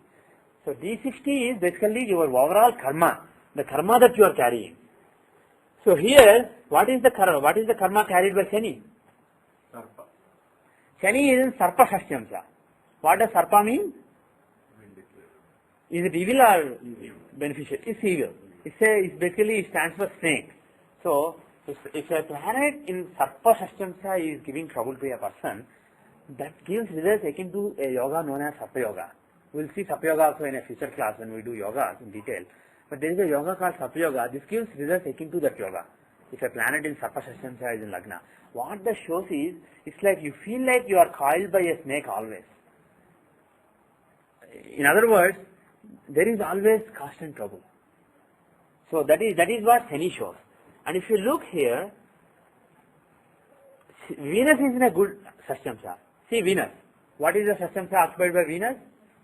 Kshiti is a Shashyamsa. You know what Kshiti means? Earth. And Kshitisha means ruler of the earth. That is king. So Venus is in a Shashyamsa known as King Shashyamsa. Do you think it is beneficial or malefic? Benefit. It's very benefit. It shows power. It shows good responsibility, authority. So here Venus is the Lord of what house does he own? He is the 3rd and 10th house. And what is the house he occupies? 11th house. Now, is there a parivartana, exchange? Mercury and Venus are exchanging houses. So practically, Venus gives results as though he is in the 10th house. So basically, 10th house is owned and occupied by Venus for all practical purposes. So 10th house is quite strong. And the 10th Lord is in Kshiti Samsa. So basically, based on this, you will say that the person will be very successful in career. He will rise to good heights in the career. So it is very beneficial for the career. However, because Lagna is affected by Shani, basically Shani is always sitting on the head. Lagna is basically head. So basically the person will be successful, but Shani is always sitting on the head. So that is the main problem of that person. And now, are there any other planets who are in bad or very good amsas? Look at Sun, Lagna Lord. Lagna is basically your head and the circumstances that you face. Like I said earlier, Rasis are inanimate. So Rasis and houses show circumstances. So the circumstances that his existence has to face are that of Shani and Simha. But the application of his intelligence is shown by Lagna Lord. That is called Pakalagna. Lagna Lord is called Pakalagna. He shows your intelligence and your activities. Lagna is only the circumstance. And how you act in society, how you act, how you behave, how you think, how you feel, all these things are not from Lagna but from Lagna Lord. Because those feelings need consciousness. And consciousness comes from animate beings. That means planets. So Lagna Lord Sun, where is he? He is in the 10th house, but that's not the important point. What is the karma he is carrying? Good karma or bad karma? Devamsha, Deva Shashyamsha. He is carrying divine karma, godly karma. So, because of that, even though the person is subjected to constant Shani sitting on the head, the intelligence, the application of intelligence of that person is quite strong. It is very divine. So the person is very intelligent, very mature, maturity comes from Lagna Lord. For maturity, the Karaka is Jupiter and the important Lord is first Lord, the Lagna Lord. So the person has maturity and then the wisdom needed to overcome those troubles. And the person is quite intelligent because Sun is in Deva Shashyamsa. His intelligence gets the blessings of God. And then 12th house, look at 12th house. The 12th house is Cancer. The Lord of that house is Moon. So, and Moon is, where is Moon? Moon is in 5th house. He is in a very good house. He is in a trine. So that means 12th house will easily flourish. 12th house has the blessings of Lakshmi. But what is 12th house? House of losses. So the house of giving, house of losses has Lakshmi's blessings. And moreover, what is the ansha that Moon occupies? Shashyamsa. Amrita Shashyamsa. Amrita is the nectar. It doesn't die basically. So he will always be giving. He will always, without any break, he will always be giving. He will be a great giver. This is a yoga. The 12th Lord being well placed and in a good Shashyamsa like Amrita Shashyamsa is a yoga for being somebody like Karna or Shiva Chakravarti. It's basically yoga for having excellent Dhanaguna. the ability to give things to people. So he's a good giver, very intelligent person, rises to great height, but always there is some nagging worry, some obstacle or the other to be overcome. Always some problem. Shani is sitting on the head. Now, let us look at Mars. Mars is, what houses does Mars own? The 4th house of mother and 9th house of father. Right? And Mars is in what amsa is he in? Vamsa Kshaya amsa. What does Vamsa Kshaya mean? Vamsa means lineage, family. Kshaya means decay. Decay. Kshaya means decay. So because those planets are in Vamsa Kshaya amsa, what that means is, it's not basically, let's not go into the detail, but it's not auspicious. What it shows is with respect to mother and father and family and elders in the family, there is some misfortune in the family. There is some trouble in the family. There is something blocking the growth of the family. Decay doesn't necessarily mean decay, everybody passing away or something. It means the family, for the growth of the family, there is some blockage. It's not able to grow. So there is some problem in the family. And another bad placement in this chart. See, overall the chart is pretty good. Even though Mars is in Vamsa, he is taking part in a nice Raj Yoga. You will see that the 9th Lord Mars is in 10th house. He is with Lagna Lord Sun and he is with 10th Lord Venus. The Mercury there, read him as Venus because Mercury and Venus have Parivartana. So Lagna Lord, 9th Lord and 10th Lord are together. That is Dharma Karmasvati Yoga, Lakshmi Yoga. There is a great yoga. The person will be very dharmic, do his dharma in society very sincerely. It's on the whole, it's a very, very powerful chart. But Shani is one drawback. Shani in Sarpamsa sitting in Lagna. Another drawback is Rahu. Where is Rahu? 8th house. Is 8th house a good house for Rahu? What is the 8th house? 8th house is the house of occult knowledge. Yes. But let's go there later. Apart from occult knowledge, 8th house is the house of troubles, breaks, tension, anxiety. It is also the house of death. Longevity as well as death. If it is good, it will be longevity. If it is bad, it is death. It is called Mrityusthana also, 8th house. So 8th house is it's also a Dusthana if you remember. 6, 8 and 12 are Dusthana. So Rahu is in the 8th house. Especially for Rahu, it is a bad house. 8th house shows sudden changes, tensions, etc. Rahu is the planet of the unexpected. He is the planet of cheating. So Rahu being in the 8th house means by cheating or by somehow, but unexpectedly there will be changes in life. There will be sudden tension. Suddenly something will come up. And then the person is deceived. And then there is a lot of tension. And then the person has to start something fresh. 8th house is the house of changes as well as tension. And if a planet like Mercury or Venus is there, it will be more controlled. But a planet like Mars or Rahu being in the 8th house means all those changes and tensions are very sudden. And especially in the case of Rahu, they have some shock associated with it. Mars just blows. He is basically aggressive and he shows injuries, etc. Shani shows sadness. Shani in the 8th house can show a lot of troubles which give sadness. Rahu shows shock. So if Rahu is in the 8th house, the person will have some shocks in life. There will be some shocks in life, especially when Rahu is active in the life. So, and moreover, if Rahu is in a good amsa, good shashtamsa, if he is carrying good karma from past life, then those results will be mitigated to a large extent. There will be some sudden changes, but they will not be so bad. But here, for example, somebody may suddenly be forced to leave father and mother and go to a guru, go to an ashram and be brought up there, and he may become a great saint because of it. So that can also be given by Rahu in the 8th house or Ketu in the 8th house. But here, what is the amsa that Rahu is in? What is the shashtamsa? Ghora shashtamsa. Do you know what Ghora means? It's the name of a demon, but basically, literally, Ghora means terrible, horrible. So, Rahu in the 8th house of troubles, Kashtasthana, is carrying a terrible karma from past life. There is a terrible karma that Rahu stands for. If you go to the chart known as Shashtamsa, you may be able to see what exactly that karma is. But let's not do that now. But there is some terrible karma from past life which is bound to give him some tension, some setbacks in life.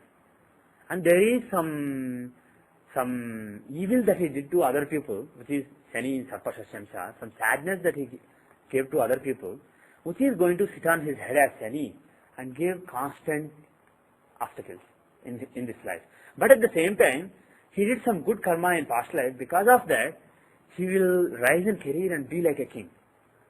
And he did some godly karma in past life, that is Sun in Devamsha.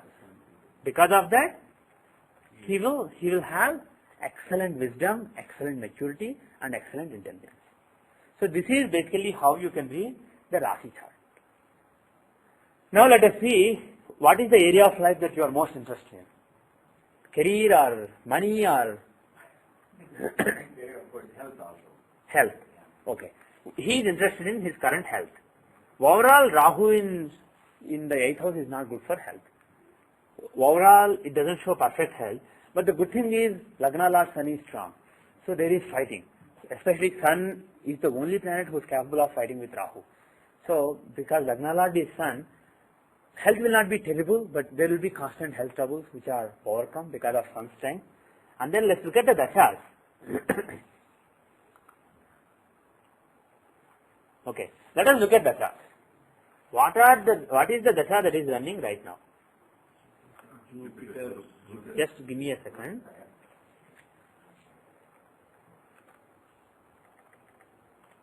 Yeah. So what I will do is,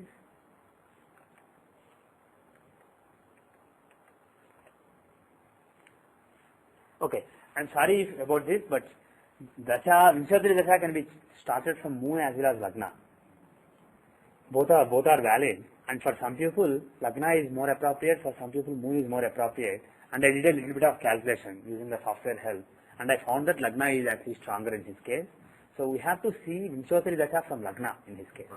Yeah. When we see which, I will go through it later. If you see just Chandra Vinshatri Dasha started from Moon, things may not make a lot of sense. With this, things will make a lot of sense. So now Dasas, right now what is the Dasa he is running? Right, that is what I said just now. If you start the Dasas from Moon's Nakshatra, then you get Guru Dasa. But what I did is I started from Lagna's Nakshatra, because Lagna is dominating in your case than Moon. Usually people who are reactive, they have a strong Moon. People who are proactive and who are very independent, they have strong Lagna. Lagna is your individuality. Moon is your mind as it reacts to the world. So in his case, he is less reactive and more than what people think. He thinks more about what he thinks. He is more independent. So because of that, Lagna is down, especially Simha Lagna. So he is very independent. So Lagna, because there are more planets in Kendras from Lagna, Lagna dominates over Moon. So you get better results by taking Vinshatri Dasha starting from Lagna's Nakshatra. So what exactly you mean by starting from a particular Nakshatra? All these things we will see later. So don't worry if you are confused. Bottom line is, there are hundreds of Dasas to see when a particular planet will dominate in your life. And out of those, some are more appropriate for some people, some are more appropriate for some other people. And for him, a Dasha known as Vinshatri Dasha started from Lagna. You can do that from options. You can go to options and select the starting point. Janmatara, I started Lagna Sputa. And in the beginning when you are not sure, you can try different things and whatever makes sense you can use it. But the systematic rules, I will go through them later. So here, Rahu Vinshatri Dasha is running. It started in 1995. So since 96, he is running Rahu Dasha. Is the Dasha good for him? For me? It's not a good Dasha. Because Rahu is in the 8th house. And another thing, what is the Pada Rahu is occupying? I said, when I say somebody is feeling tense, somebody has setback, again, as long as he is internally feeling the tension, that is seen from the houses from Lagna. But if he has a disease, if he has an illness, that is manifested physically. You can see it when you go to a doctor. If doctor sees that there is some problem, or if he has certain symptoms themselves are manifestations. They are tangible. So the tangible manifestation of the disease is not from the 6th house. What is the house you should see for that? 6th house is the house of disease. and all other obstacles that you have to overcome. The actual disease, the tangible manifested disease is from A6. A6. So if you look at A6, A6 is also called Rogapada. So, or Satrupada. So if you look at A6, where is A6? Pardon me? Basically controlled by Rahu. A6 is in, Rahu is in A6. So basically, Rahu, now again I said, at the level of Dasas, Mahadasas, don't pay much attention to Paras, right? That is what I said. But the thing is, Rahu is a totally Maya planet. So even if you are talking about Rahu Dasha, because Rahu is a lunar planet, it's a pseudo planet that is there from moon. It is more related to moon, it is more related to mind. And he does not want to obey the rules of Satya. Rahu is a totally Maya planet. And he hates sun. So he does not want to obey the rules of sun and Jupiter. He has different rules. That's why he's always going opposite the correct direction also. So when you are judging Rahu Dasha, you can actually put the rule that I said aside. And in general, when you are judging any Dasha, you can still look at the Paras, but especially here it is more appropriate. Because Rahu is in Rogapada, Rahu will project the Maya. Because Rahu is the planet of Maya and Ketu is the planet of breaking away from Maya and getting moksha, spirituality. And Rahu is the planet of materialism and Maya. So when Rahu's Dasha comes, he will definitely promote the Arudha that he is associated with. And here Rahu is associated with, unfortunately, Rogapada, A6. So because of that, Rahu Mahadasha is in general not a good Dasha for health. It's a relatively bad Dasha. And if you want to look at career, etc., you can look at the Dashansha and other charts. But if you want to look at health, Rasi is primarily sufficient. But there is another chart known as D6.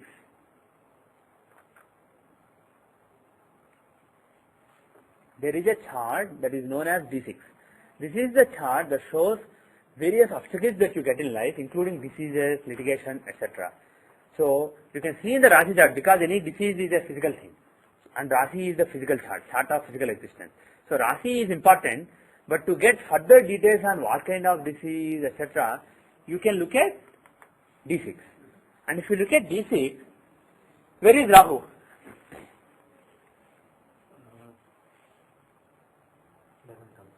Rahu is in the 11th house. And this is something that I haven't covered so far. But when you are looking at diseases in D6, the 6th house is important, the 11th house is important, and the 8th house is also important. The 11th house is the 6th from 6th. It is called Harasthana. If you take the 6th house and take the 6th therefrom, that is the 11th house. So 11th house is called the Harasthana, and 11th house is basically ruled by Hara or Shiva. It is a form of Shiva. It's not Dakshinamurti or Ishana. Those are auspicious forms. Hara is another form which is basically responsible for delivering you and giving you troubles, giving physical problems, etc. So 11th house is not an auspicious sign. Only in D6. If Rahu is in the 11th house in any other chart, it is good. He will give lot of gains. But here, this is a chart of disease. And here, if you are talking about gains, it is not good. It is basically getting lot of diseases. And moreover, who are the other planets that Rahu and Ketu are afflicting? Sun. Rahu and Ketu are afflicting Sun. Sun is the Karaka, significator for physical vitality. Sun is the significator for physical vitality, and Moon is the significator for mental vitality, the mental existence. So, Sun, the physical vitality Karaka, is afflicted by nodes, Rahu and Ketu, his worst enemies. He is actually being eclipsed. Because Sun is being eclipsed, if you see Sun or Moon being eclipsed in D6, it is bad for health. If it is Moon, it is more related to mind. If it is Sun, it is more related to the physical body. So here, because Sun is with Rahu and Ketu, do you reckon that Rahu Dasha will be a good Dasha? No. Now, if he needs good health, what does he need to do? Who does he need to propitiate? Sun. Why? Because he is the one. He is the vitality Karaka, and he is the main guy. Even though Rahu being in Ghoramsha in the 6th house in Rogapada in Rasi chart itself is bad, the specific diseases that he is getting are because of Sun being reflected by Rahu. And the diseases are actually, the problems he gets are likely to be related to Sun. What does Sun show? That's right, but specifically, if you divide various body parts between the planets, for example, kidney problems will be Venus. Like that. What are the body parts that Sun shows? Anybody? No. If you look at, no, not exactly. That is partly true. If you look in the natural zodiac, Aries is the first sign, this is the second sign, so you have to do like that. When you look at body parts, you always have to use Naisargika chakra, that is the natural Kala chakra. So Aries will show head and brain.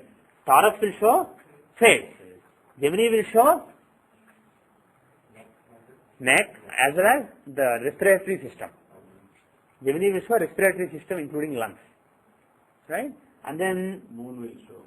The fourth house, Moon will show Mind. heart. No, heart. Of course, mind is related to heart, but it shows heart. And then the fifth house, Leo shows, fifth house and Sun show stomach, digestive system. Right? And the sixth house shows the lower abdomen. It is the other part of the digestive system. Like, I already have diabetes and lower, I have tonsillitis. okay, we'll come to that, but okay, good. We'll come to that slowly, but let's finish the list. And seventh house will show kidneys and the reproductory parts that are hidden inside the body, hidden reproductory parts. And then the eighth house shows the physical, the reproductory organ as well as the anus. All these parts are shown by Scorpio. Seventh is internal part, eighth is external part. The actual anus, the actual penis, all these things are shown by eighth house or Scorpio.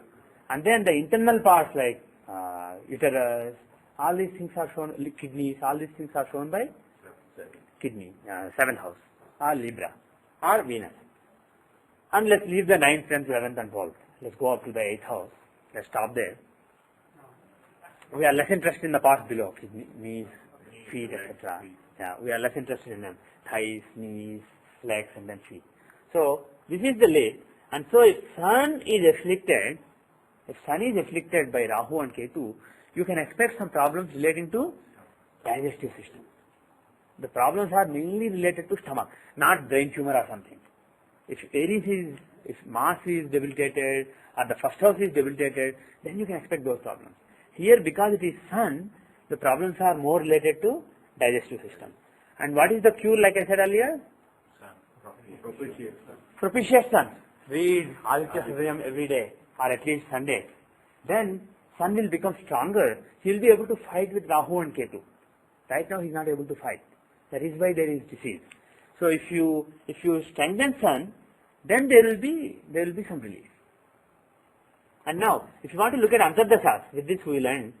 Other examples we will see in next class. So if you want to look at the current Antardasa, what is the Antardasa right now in Rahu Dasa? What is the Antardasa is running right now? Mercury Antardasa. Do you think Mercury Antardasa will be bad? For that you have to see where is Mercury. Mercury is in 9th house. And this is something that I haven't covered so far, but there is something known as Badhakasthana. It is basically, 6th house is obstacles that you can see. 8th houses are sudden problems that come because of something bad you did in past karma. But the Badhakasthana it shows troubles that have no reason. They can be from spirits, they can be from ghosts, they can be from various sources, but you don't know, you don't have a logical explanation of why it is happening. These are undiagnosable problems. That is what Badhakasthana shows. And Badhakasthana is defined as for mobile signs means for Aries, Cancer, Libra and Capricorn. For these signs, you take the 11th house, that is Badhakasthana.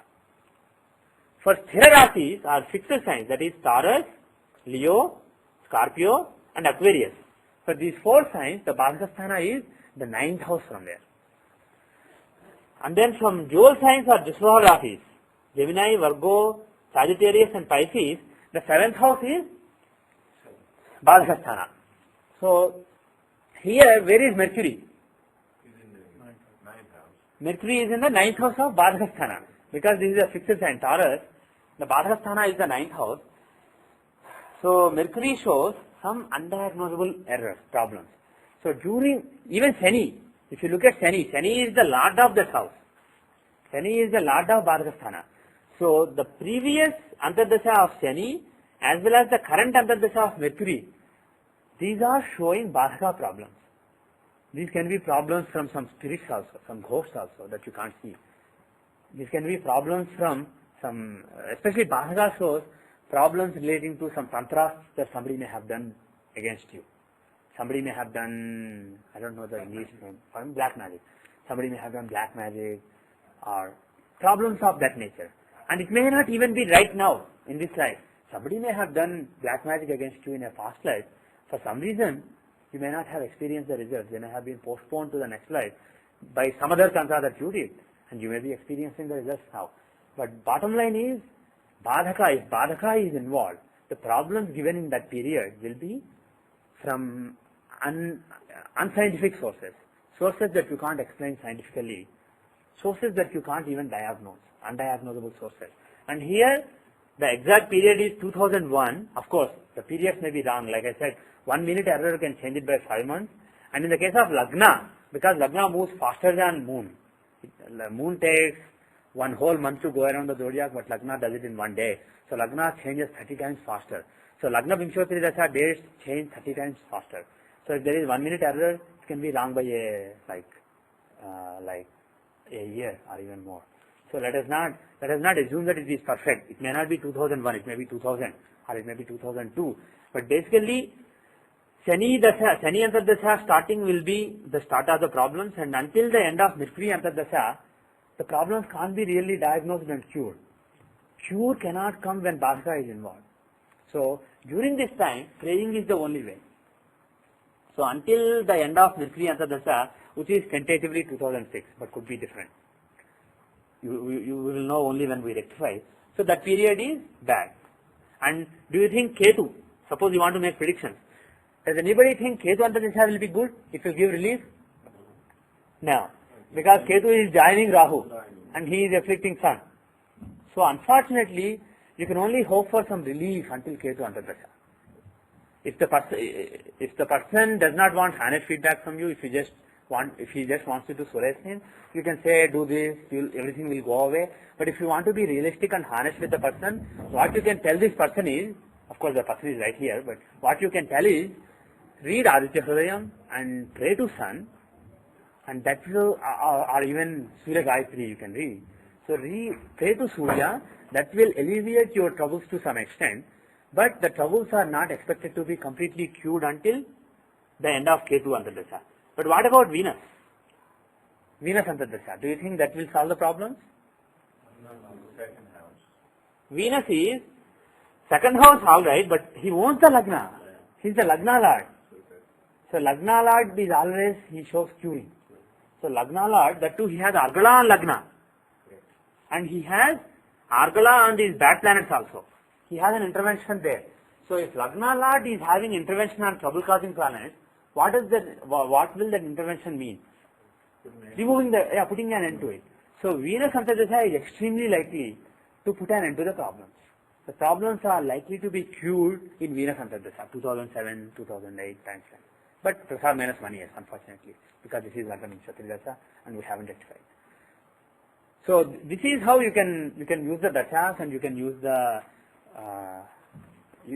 stars and then you can make judgments. But Venus will be aspecting the Pisces all the time now, right? Venus will be aspecting... Right. So not only during the dasha, but because of the Rasi Drishti, he will be aspecting this. Right, absolutely. Venus is always aspecting. Right. So because of that aspect, he always wants to keep the health good. So always health does not, basically, it does not slip below certain level. But here, there is Argala also. I said Rasi Drishti results are always given. But Argala results are given in periods. So Venus having Argala on these planets is what gives that influence. Lagna Lord's Argala on trouble causing planets will stop the trouble. So that Argala will manifest in Venus Antardasha. So when Rahu takes control over his life When Venus gets control over a small part of that life, he will say, hey Rahu, why are you doing this? Stop this. And then he will put a break to that. Because Venus has that agenda. He is the Lagna Lord. That is the agenda of Venus. And now, one more important point. We haven't looked at Arudha here. Rahu is being with Sun, afflicting the Karaka of vitality. He will afflict the Karaka. He will afflict the physical vitality. The physical vitality suffers. But should it result in a particular disease? A particular disease that has a name, that has a characterization in the books? Should there be a disease? Disease is seen only from A6, the Arudha. So if you see A6, you will see that Rahu has a strong influence on A6. Rahu owns A6. Because this sign is owned by two planets, Rahu and Shani. Out of them, Rahu is stronger, being alone. Being with more planets. Shani is alone. So Rahu is dominating. So, and also he has Argala on A6. Being in the second house from there. So, house lord having Argala on the house will make that house flourish. That is why there are diseases in this particular period. So, he is not only in A6 in Rashi chart, but he is having Argala on A6 in B6 also. Owning A6 and having Argala on A6. So, because of that, there is a strong chance of Rahu giving disease. So, Rahu Dasha overall is bad. In particular, the Antardasas that we have seen, Shani, Budha, Ketu, they are bad. And Venus will give some relief. So, the lesson from this is, if a Dasha is bad, it doesn't mean the whole period is bad. There will be some trigger that will start the problem, and there may be a trigger that will remove the problem. And you have to identify them using Antardasas. And the lesson is always look at the Arudhas. And I will summarize the important point of today once more. Houses from Lagna show qualities of the person. Like internal qualities, inherent internal potential qualities of the person. And then they are tapped, that inherent potential is tapped by the house lord and then converted into something that people can see, and that is Arudha. So if you see the Arudha of the house, that is something that people see. That is not you or your quality. That is something external that people can see. Like a trophy, a Filmfare Award trophy, or a book that I wrote, or a particular puja that I am doing. So these are tangible things that come out of your qualities that people see. And typically people use them to judge your qualities. So that is Arudha of the house. And finally, Arudha, houses from Arudha Lagna will show qualities of your image. In other words, perceived qualities. How people perceive your various qualities. That is some houses from Arudha Lagna. So this is the main difference between the three. And depending on what you are interested in, you have to look at all of them or some of them to give predictions. Okay? So with that, I will end for today. We will meet next Sunday at the same time, at the same place. Om Shanti Shanti Shanti.